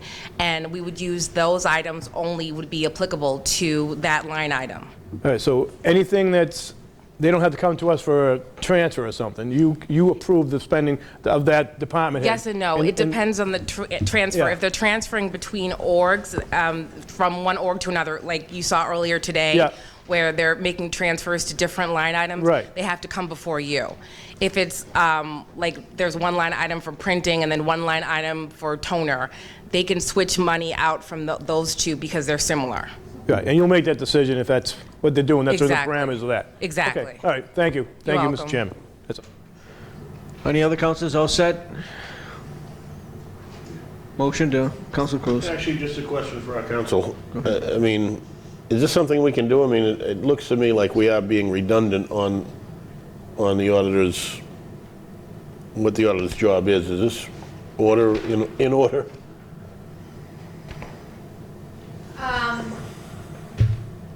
I think it's as written, no. I think the intent of it, then yes, that you want to verify that these commissions are having the funds that have been appropriated to them by the city council, that they're being used for those such appropriations. I think you are correct, and then that's the intent of those appropriations, and that's how they should be applied. I disagree with any assertion that if it's in the mayor's budget, the mayor can do with it as he sees fit, because that would be the same logic you would apply to every department head. So I think it's a dangerous position to take, because it wouldn't just apply to a mayor, it would apply to all departments. But I think the intent of the order can be resolved through other purposes. If you want to have these commissions to have regulatory powers or spending powers, then I think that you would have to do that by taking them out of the mayor's budget. And I also, the city auditor has the obligations, like she's mentioned. She cannot authorize anything that's fraudulent, unlawful, or excessive. So that protection is already there. That's already her job to do it, to make sure that, like she said, that those purchases are being applied to the appropriations. She kind of already has that role anyways. But I think you can get your same goal through another avenue, or just say that that's what the appropriation's for, and that's what you should use it for.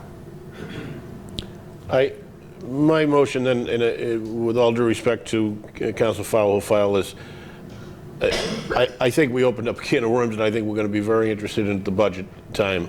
But I do think, the way I read this, I think that we maybe want to table this. The idea is still there. The auditor has to audit. And, I don't want to keep questioning, because I do have some other questions that we can talk about offline. But I'm going to make a motion to table this. I'll make a motion to table. Second.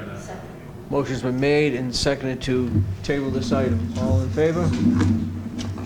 Opposed? The item's been tabled. Thank you. Next item. Resolved to invite several members of the local clergy, including Dr. Mark T. Oliver and Pastor Richard Reed, to come before the committee of this council to discuss their concerns with the sale of recreational cannabis in the city of Brockton. Invited Dr. Mark T. Oliver, Pastor Richard Reed. Yeah, we're gonna have to go. Good evening. What's up? Good evening, Pastor Reed. Pastor Reed, how are you? Can we all? Pastor Reed assured me he had about a 5 to 8 minute. Yeah, I'll give him 9 minutes. That's it. No. Okay. Oh, well, Pastor, that's good to a evening. preacher, so 9 minutes is like, 45. That's a lot. There you go. No. That's the hardest thing. That's the hardest thing in the world to do, is to Good tell evening. a How preacher are that you? you can only do in this certain amount of time. Yes. Well, councilors and Mr. President, thank you for the invitation to come and to bring our concern. I guess I am the sole representative of the clergy tonight, but you must realize that Saturday, Sunday, and Monday are the busiest days for the clergy. Saturday, everybody's getting ready for Sunday. Sunday is our services, and Monday, well, it's either unwind for some or follow up from what happens on Sunday. So, and I do want to have one personal note. I don't know who it is to thank, but thank you for getting Snell Street paved, or at least in the process of being paved. Thank you so much. I have a suggestion for downtown. I have some volunteers that will bring some cans of paint and a striper and take care of it on a long weekend, but I'm not sure if the federal regulations would be acceptable for that. Well, we know that Brockton is a city that does have some needs and some great financial needs, and I know that one of the proposals that's out there right now is to bring in the retail TAC, and we have some concerns over that. And I'm hoping that this works, but it's not now, so maybe this will move enough.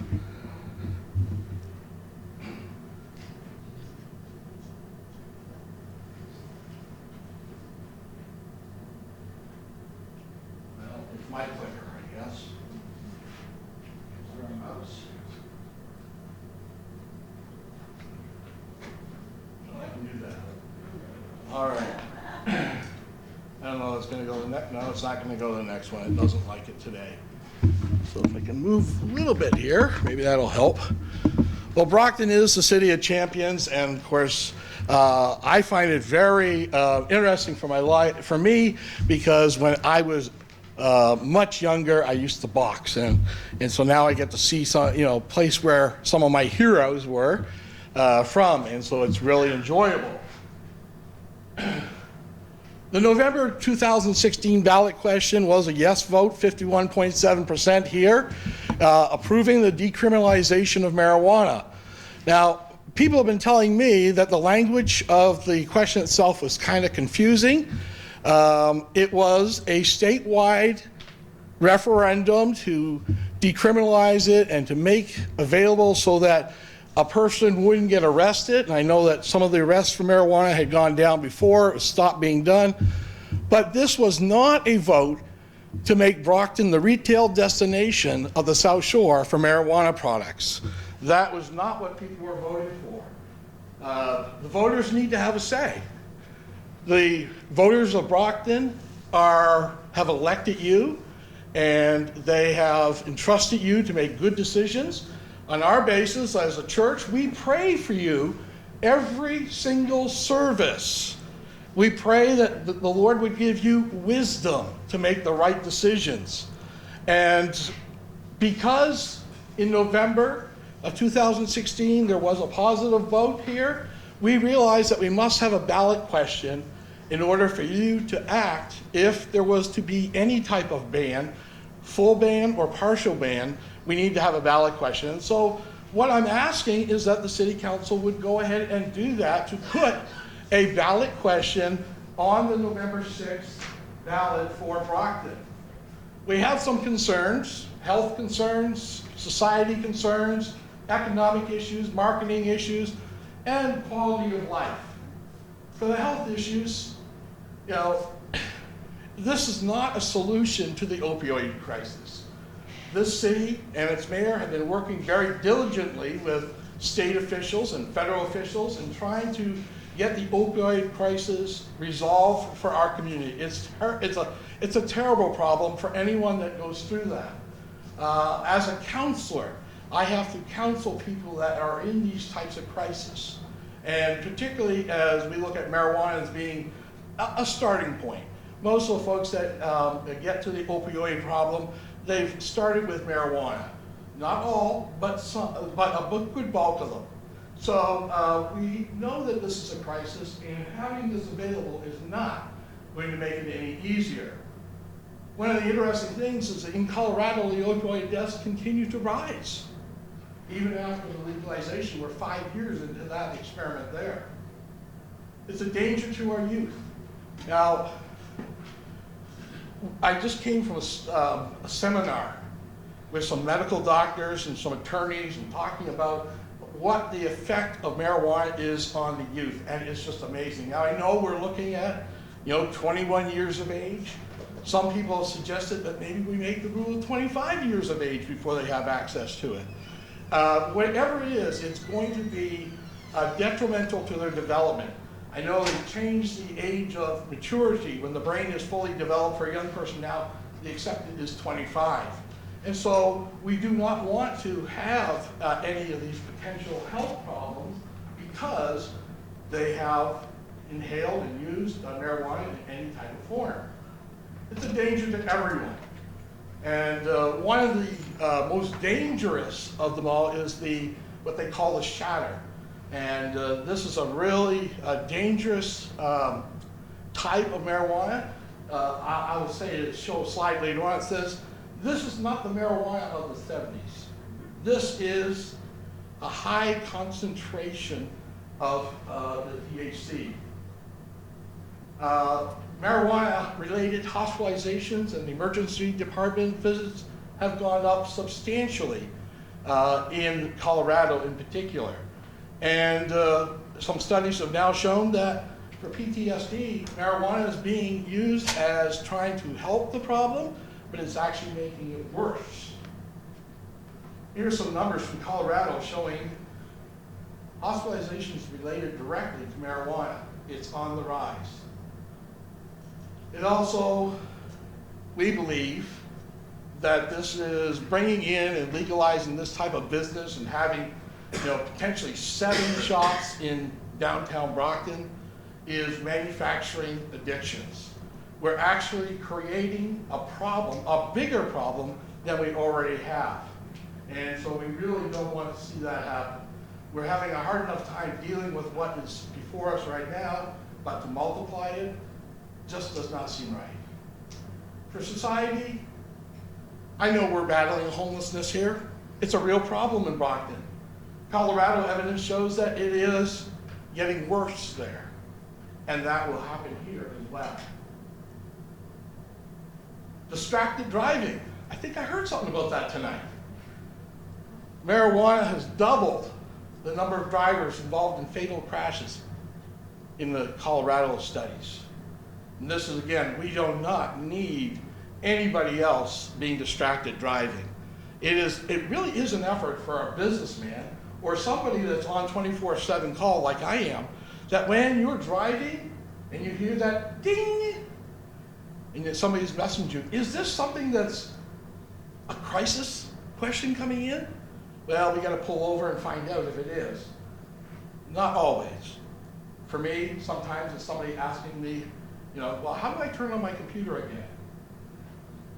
But there have been some very life crisis that we have to deal with. But we don't need the distracted driving. Employment problems. In Colorado, they're having a hard time hiring people. In the construction companies, everybody has to take a drug test. And still one of the drugs that they test for is marijuana because they understand that a person on marijuana while they're at work is not going to be at peak performance. They're going to be distracted. They're going to not have clear thinking. And so it has created an employment problem. And they did this study out in Colorado again, and estimating what the cost would be to employers. And having owned several small businesses, I certainly wouldn't want to have to face this. All right, the economic. It's a new mental health crisis that's being fueled by THC. And again, here's where we need to make a distinction. This is not just marijuana. We're using that name. And it's not the marijuana of the 70s. It's this new high concentration. Some of the concentrations of the THC products that are out there now are up to 85%, and they're getting stronger. What happens? The health insurance rates increase for all because there's more people going to the emergency room. The medical costs for families, employers, the potential city liabilities.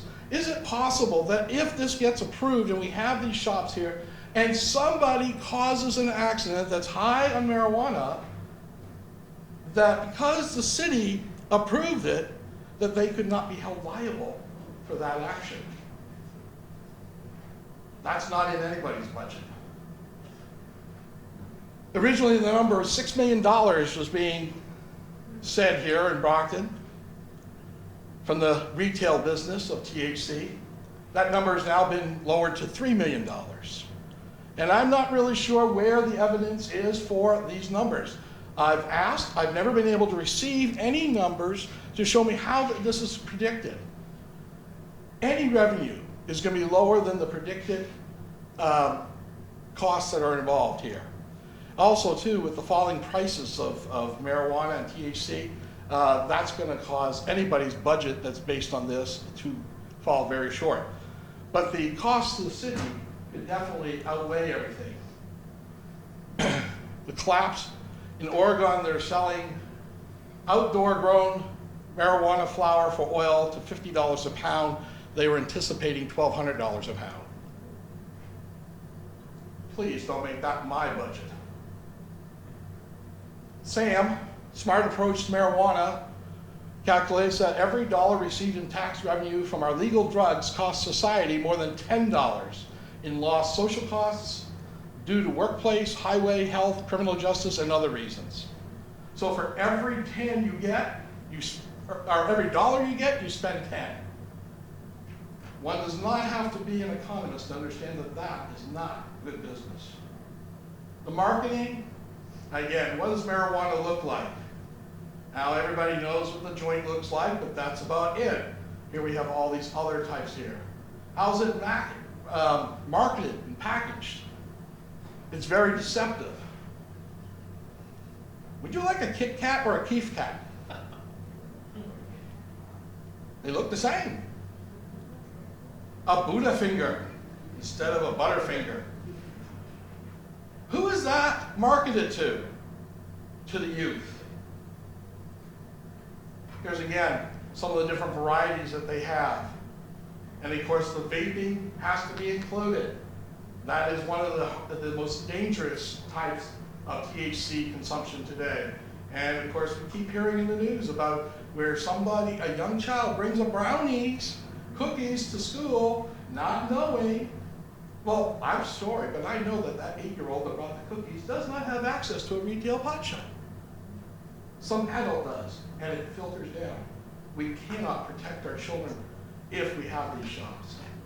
Again, here's the crack of marijuana. There's a shadow right there in the middle. Again, highly potent, 5 to 85% of the THC, which is the psychoactive part of marijuana. And again, I just listened to attended a conference with a medical researcher, and that was the first session of the day, and I think there were 15 words that were about this long, all right, in the first couple of slides. I'm thankful the words were written on the slides because a couple of them I was able to Google to figure out what they were. We're seeing the National Poison Data Center getting an increase in calls for accidental poisoning by young children. Our quality of lives, we want visitors to come to Brockton. I want visitors to come to Brockton all the time. But they won't be coming if our streets reek of weed. Visitors to Colorado remark about the new agricultural smell. This wafting odor of pot as they drive near warehouses, grow operations along the Denver freeways. And of course, the residential neighborhoods reek of marijuana as producers fill rental homes with plants. It uses a huge amount of water. Now this I think is when I learned about this, I go like, oh my, you're dealing with a problem we have here in Brockton. It's our aging water system. We have to do something about it. Marijuana requires 6 gallons, each plant, 6 gallons of water per day. 300 million gallons of water for each square mile of marijuana grown in the growing season. Our current water system can't handle that. That's something we need to count the cost on. The open risk to our children, again, we've learned about secondhand smoke. What about secondhand smoke from marijuana?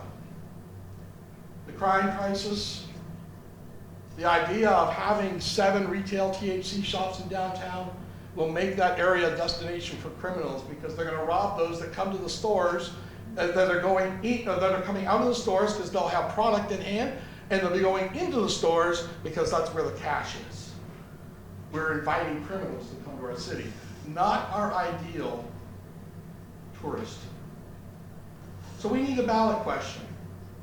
The residents of Brockton expect its leaders to lead. Our residents of Brockton expect its leaders to have the best interests of all residents in mind, not just a handful who will make a quick buck on this. We need to do the right thing. We need to have a ballot question and ask the will of the people.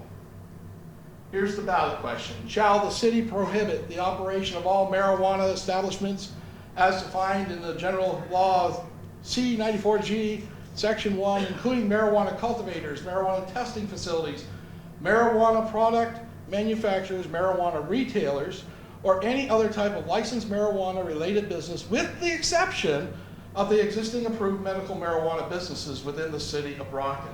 A simple yes to ban, a no to allow them to come into our city. And what if the ballot question yields a vote to have them? Then it's your responsibility and the zoning board to make sure that we have appropriate regulations for any such business. No THC retail business within 1,000 feet of a school, library, YMCA, daycare center, playground, sporting facility, or church. These are the places where the children of Brockton congregate daily.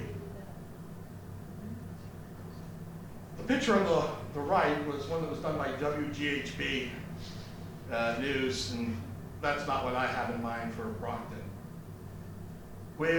Tonight, there's several of us that have sponsored it. We have a number of other churches that are signing on board already. They just, again, communication with preachers on the weekend it's a tough thing. I'm probably going to have about 35 emails tomorrow morning saying, yes, include me. And I'll add them to this for the future. Thank you for listening. I have citations for every statement that was made if you want it. And also, you have a green folder there with a letter from me and a number of the documents that were used to produce this presentation. And so I want to thank you for this opportunity, and we will continue to pray for you that you will do the right thing for the city of Brockton. Thank you, Pastor. Question, Councilor Laley, you had a question? Yes, I did. Okay. Well, thank you for coming. So let me just. So your ideal end game, the ideal way this shakes out is we have a ballot question, it fails, or we make sure that there's no retail marijuana in Brockton, and that's that. Everyone's all right. Everyone's saved. If the ballot question would say yes to ban, which that requires the ballot, the voice of the people, then it would require an act upon this council to formalize it and say that you passed an ordinance here in Brockton saying that these businesses are banned. Yeah, your ideal end game is that no retail marijuana in Brockton. Correct. I'm not going to disagree with any of the statistics you had. When the state ballot question came around, I voted no. I felt that at the very least, before we considered it, we should give Colorado a full 10 years, see what kind of pitfalls they fell into, see where they wound up, and then determine if it's a good move for this state. But the people voted to pass it. Shutting it down in Brockton is not going to have, well, the only effect it's going to have is that there's not going to be any additional revenue gained for the city.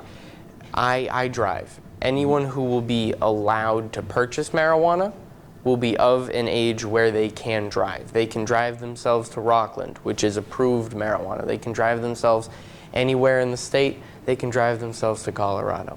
They can get the marijuana somewhere else. So that's part of the problem. It's the people in Brockton did vote and they did pass this, and I think that if we turned around and we told them we don't like your answer, try again, that they would be insulted. Then you missed the first point. The first point was that the 2016 November ballot question was to decriminalize marijuana, to make it legal to have.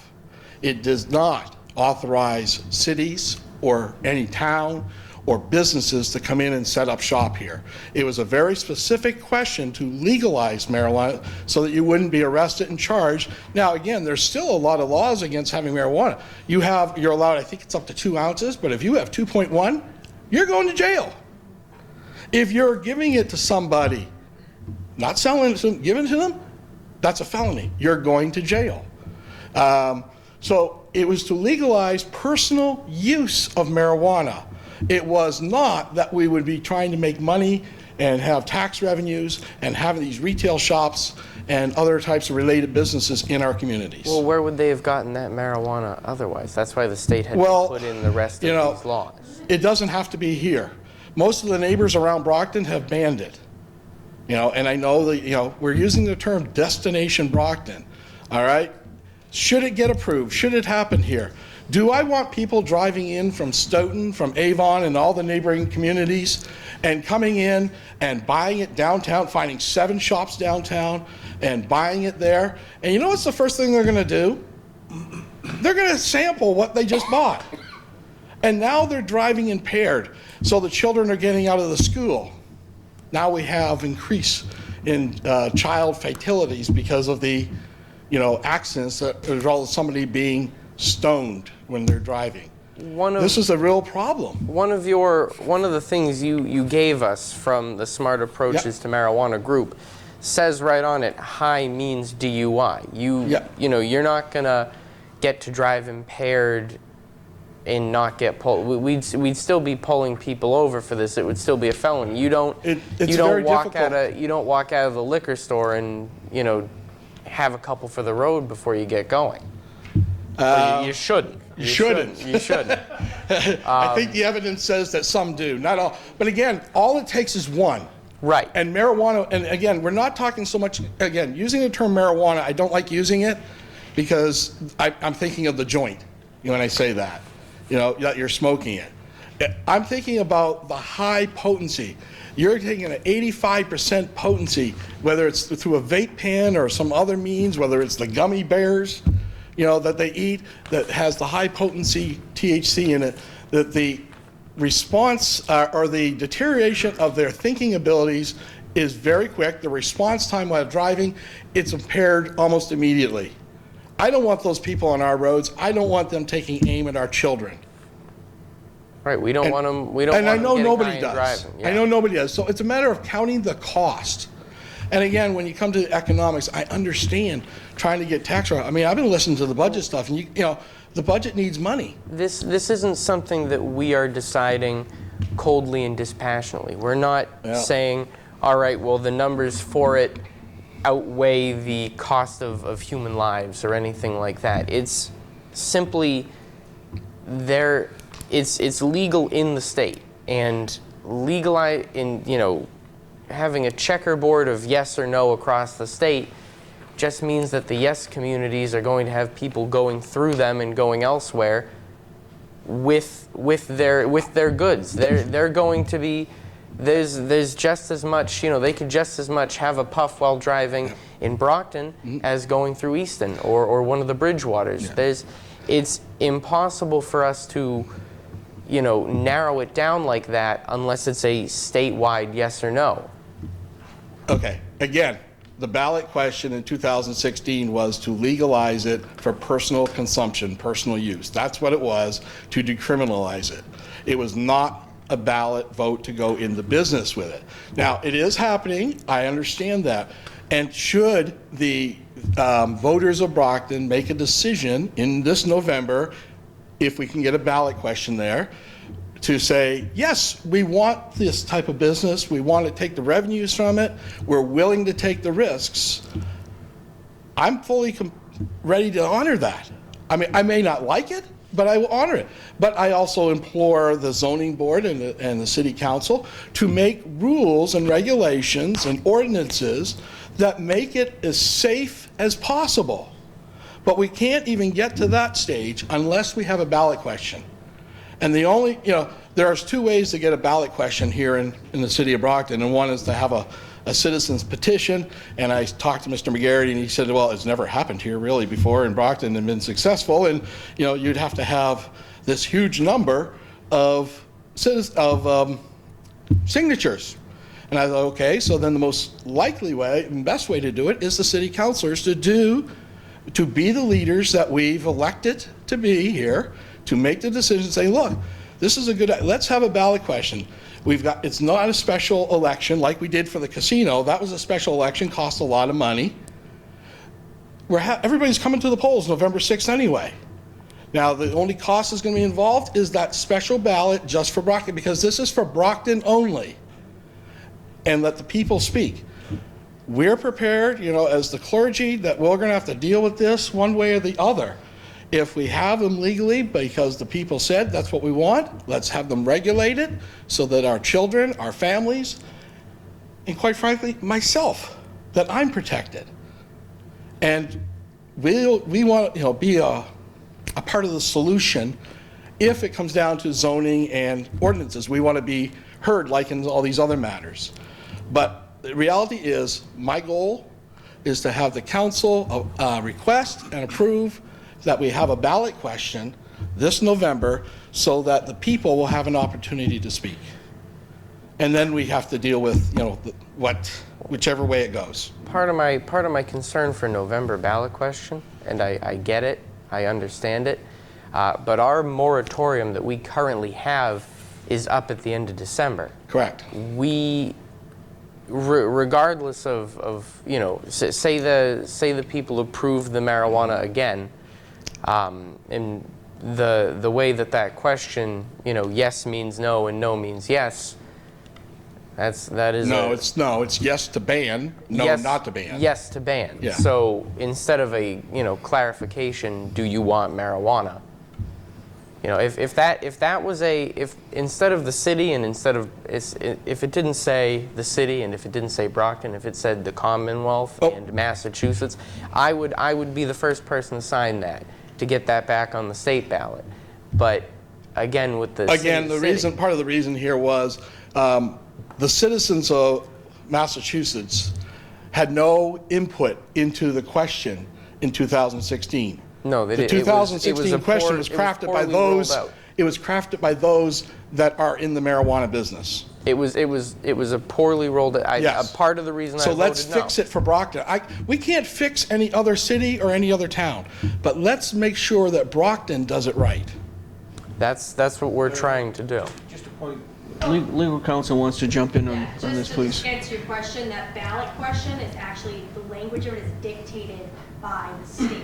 So I don't know if that's from a previous ballot modified. If you were to submit it to a ballot, it has to read exactly as the state describes it. You can't add anything Right. to it. But I think we had this discussion, maybe it was like February or sometime, that he is correct that the question that was posed in November of 2016 was to legalize in the state of Massachusetts. It did, in the long pages of that ballot question, include the aspect of that, pretty much that cities and towns were not going to have any authority, they had to allow it. After that time, there was a lot of pushback from state legislators saying that that was largely what has curtailed the implementation of that question, was that the cities wanted to be more involved. But he is correct, the two options here are to either take action upon the expiration of the moratorium or to put it to a city ballot question. But that was explained in February. Yeah, it actually has to go to a ballot because Brockton was a yes city. So it has to go to a ballot, and the perfect time to do it is November. As for the moratorium, as I talked to some attorneys about it, you have a moratorium to December 31st, and that's fine. They can't open until that expires, or you decide to, make it a little bit longer. But this ballot question will either go yes or no, but the moratorium stays in place because you have to have time to get the rules ready. And I think following that particular meeting where the moratorium was extended, it was until December 31st of this year or until the regulations were in place. Whichever was earlier. I'm just going to make a point so that you can get your question answered, and there's some other councilors that want to ask questions, but I don't want to spend the next half hour, 45 minutes here on this particular issue. Seriously. I understand. I gave you leniency with the other pastor, and fine, we got a lot of work to do yet. Oh, I understand that. A lot of work we haven't even attacked. So, Councilor Lally, are you complete? I'm just gonna one finished thing. Okay, go ahead. The water infrastructure you manage, it's bad now. It's the roads are bad. It's rough. And while they will be adding strain to it, we have plenty of water. That's what the DPW commissioner and the planning department has said. That's one of the things we use to attract businesses. But the key part is they have money that will be going back to repair this. They are paying, they will be paying, and that's not the crux of the argument. We're looking at other things more important than money, but there is the point that they will be paying. And how much, just off the top of your head, how much does your church, which is in Brockton, how much does your church pay in taxes? That's immaterial. Churches are exempt from paying taxes. Okay. But the members of the church pay taxes when they live here in Brockton. And so that's a non-issue. You're challenging, a huge federal issue with that. I'm not saying. But I do have one statement to answer the water. We're off track. Councilor Sullivan, go ahead. No, I'm going to move it because we're off track right now. We're talking about totally off track. We're totally off churches, track. taxes, and non-taxes. We're really going all I wanted to say, Mr. Chairman, is as chairman of the ordinance committee, I want to thank the pastor for coming here. Right, we got this information gathering in the past 2 years ago when we were doing a zoning and overlay district in your ward. Exactly. So information from clergy and medical and public safety, that was all important. I think it's important to know that the PDF should be emailed to us. It wasn't in the packet. But also, the misnomer on that was that it was 7 retail downtown. That was what was the mayor's proposal downtown. City council vis-a-vis Councilor Cruz, Rodriguez, myself, Monahan, and Fowler, who sit on the ordinance, we haven't even had a meeting yet. So to say downtown, that might never come to fruition. We have our legislative council, so there's a lot of steps, and you said it, Mr. Chairman. This is early in the game. That's right. And we have a lot of steps, but I do want to thank you. That's important information to have. Thank you. That's good to know about that, because I knew it was from the mayor's office, and we are sort of only have to deal with what's let out publicly. Right. Thank you. Thank you, Pat. Go ahead, move the question. Yep. I want to make a favorable recommendation of this back to the full council. Motion's been made and seconded. This goes back to the full city council. All in favor? Opposed? Goes back to the full city council. Thank you, Pastor. Thank you. Appreciate it very much. Appreciate it. Councilors, just before we wrap up, just to go back to the budget. Again, budget book is before you. Please take it home with you. It's not like we're at City Hall. We can leave it on the desk because we can't. So I just want to mention to you that the budget hearings, I'm probably going to follow, per se, what we've done the last couple of years under when Councilor Cruz was president, when Councilor Sullivan was president. It seemed to have worked, and I think I'm going to follow that same format. So we're going to start off on the first night, which would be Monday, June the 4th. Second night, which would be Tuesday, June the 5th. Third night would be Wednesday, June the 6th. Probably that night there, and I will say all meetings will start at 6:30. Probably that night there, we'll probably have a half hour worth of a public hearing so that people will be able to address us at that time. And then we're going to just keep Thursday as a tentative date of June the 7th. That's tentatively. Sometimes we don't even have to use that date. So again, Monday, Tuesday, Wednesday, June 4, 5, 6, all at 6:30 p.m. The mayor and Mr. Connor will start off first on the Monday night, and then we'll go right into what we do for that particular night, and then carry it forth. Again, Wednesday night, hopefully we'll have a public hearing from 6 o'clock, and I'll address that with the clerk, and then tentatively for the Thursday. So that's what we're going to have, and we're going to be at the War Memorial Building. We will be at the War Memorial Building for budget hearings, and as I indicated to you last week, chances are we're probably going to remain there through the summer months as well. So, and don't forget summer. Let's keep it light. It's our off year. Don't take me as being rude. We don't have to play the cameras this year because there's no one out there right now, with different signs. So it's our year to take some time off in July and August. So that's what I'm going to be looking to do. Councilor Sullivan, Councilor Azak first. Are you sure? Mine's long. Just one thing. President Councilor through you, Sullivan. when you generate the schedule of the Yes. nights and the departments, I know last year when I was president and I did that, some councilors said that it wasn't emailed to them, so I'm going to ask that it be emailed. I know hard copies are put in front of us that night, but if we could get an email prior to, that'd be great. It will be emailed. I'm going to finish, I'm working on it with Mel, so Great, we're going to be, thank yeah, everything will get to you the ample time. That's why the book is to you, at ample time as well. Thank So, you, Mr. President. yep, definitely. Councilor Azak? Thank you, Mr. Chairman. A moment of personal privilege. Go ahead. This past Saturday, I had the privilege once again to judge the citywide spelling bee at the Little Red Schoolhouse. And I was joined by some of my colleagues, Councilor Lally, Councilor Beauregard, Councilor Sullivan, Councilor G. Bradley Davenport, and Councilor Rodriguez. I don't know if anybody else was there in the afternoon. I know the mayor was also there with early in the morning. So it's a wonderful event. It's been happening for many years, and there was over, I believe, 100 kids that participated. They had all won in their schools, so all the schools were represented from grades, I believe it was from grade 3 to 8. So I am going to announce the names of the top 3 winners, first, second, and third place in each category, in each grade, and with their school. I think we really need to honor these kids. They work hard. They compete against a lot of kids. So I think this is just a little something to let everybody know who they are. So I'm going to start with the grade 8, who started out at 9 o'clock in the morning, which was pretty early. But the third place winner was Olivia John from Trinity Catholic School. Second place was Emily Ta from Plouffe Academy. First place was from Renee Long from Plouffe Academy. For grade 7, we had in third place Kiara Atkins Houghton from East Middle School. Second place was Jalen Evans from Trinity Catholic, and first place was Damian Lewis from Plouffe Academy. For 6th grade, the third place was Alyssa Brockton from North Middle School. Second place was Eliana Boria from South Middle School, and first place was Ava Hamilton from Davis School. For grade 5, third place was Julian Smith from the Davis School. Second place was Ryan Sinnott from Kennedy School. And first place was Katrina Lizzotti from Trinity Catholic. Grade 4, third place was Nia Johnson from the Baker School. Second place was Aiden DePina from the Arnone. And first place was Alias Lavelle from the Angelo School. And the last grade was grade 3. Third place was Abyssinia Lewis from the Baker School. And then there was Price Christopher Mbani from Trinity Catholic.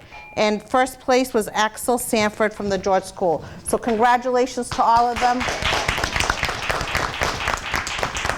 Thank you for giving me that moment. Thank you, Mr. Chairman. But we're very proud of all our kids, all the ones that participated, and they did a wonderful job. Great job. Very good job. Councilor Rodriguez. Thank you, Mr. Chairman. Moment of personal privilege? Yes, you may, sir. I actually did the 3rd grade, and it goes to show you that some of us are not smarter than 3rd graders. But I just want to invite my colleagues and the public in general that we are doing a peace march this weekend on the 26th on Saturday at 10 a.m. Leaving the 14 Grand Street. See, I was ready to go home, that's fine. I want to invite the colleagues in government and the public in general that we're doing a peace march this Saturday, the 26th, at 10 a.m., leaving 14 Grand Street on the south side of the city, marching all the way through Main Street and ending at the backyard of the Cape Verdean Association. And we'll have a little cookout for the participants. We've had a rough start to the year, violence-wise, and I think it's important for some of us to, I know there's some folks that say, why these peace marches and peace walks or whatever we normally do. But my answer has always been, what does do nothing do for us? So it serves a purpose. Even if it's just a feel-good thing, it makes me feel good. It makes some of the community members feel good about their community, and I think we can come out and voice our support for a violence-free community. And those of you who can come would be greatly appreciated and welcomed. and I expect some of us a little on the chunkier side to do a little walking that day and lose some pounds. Thank you, Mr. Chairman. Thank you, Council. Councilor Beauregard? Thank you, Mr. Chair. A moment of personal privilege, please. Yes, you may. Okay, 3 things here. Ward 5, community meeting tomorrow night. Brockton Main Library, 304 Main Street. There's going to be a lot of activity. The kids are exhibiting their art. What can I tell you? We have talented, intelligent kids in our school system. And there's going to be a lot of activity. Starts at 6:30. Some of my colleagues will be joining me. And we're going to be somewhere in the building. It's prime real estate at this time of the year. Also, Dave Gorman and his kids' road races as every Memorial Day weekend on that Saturday. They recognize the veterans and they collect, certainly, personal items for the veterans in our VA hospital. And there's a barbecue and the kids' road race, and this is to recognize the veterans on Memorial Day. And last but not least, to those who have offspring and those who are grandparents, they're out. The summer schedule, and they're right off the press here. Pages and pages of what to do with your kids, all ages, all times during the summer season. Thank you. Thank you. Councilor Derrick. Where did you get that? Councilor online?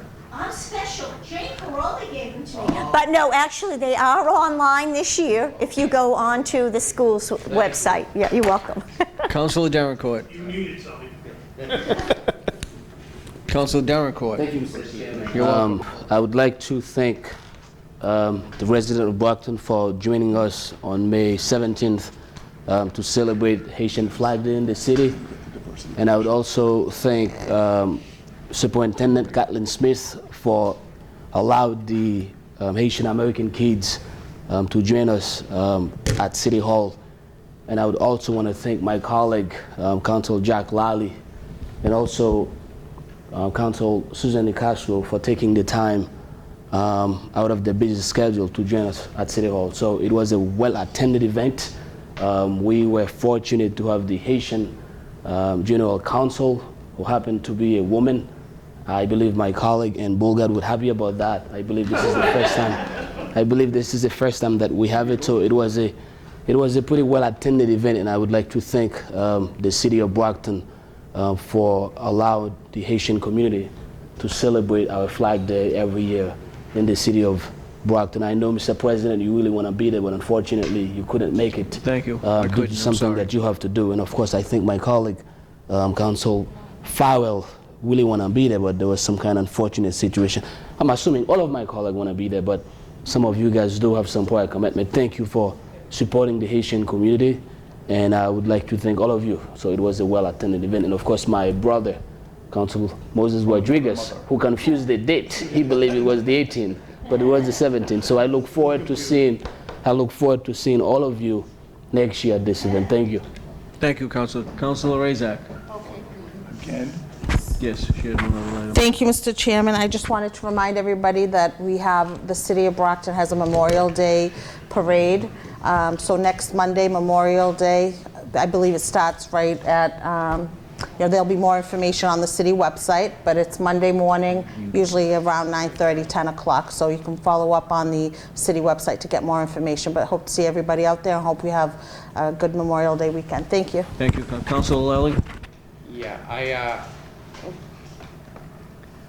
I followed Councilor Rodriguez's suit, shut everything off for the night. I just wanted to close out with a moment of silence for the students from Stoughton High School who passed away. I believe one of them was from Brockton. I'm not sure, but I did hear about that one of them was from Brockton, so I just wanted to do a moment of silence. And his name was Christopher Desir. According to some information that I got, he did attended Brockton Public School, and as we know, unfortunately, a couple of days ago, him and 3 other kids died in a very devastating accident. So thank you, Councilor Lally, for... Take a moment of silence for them. Yes.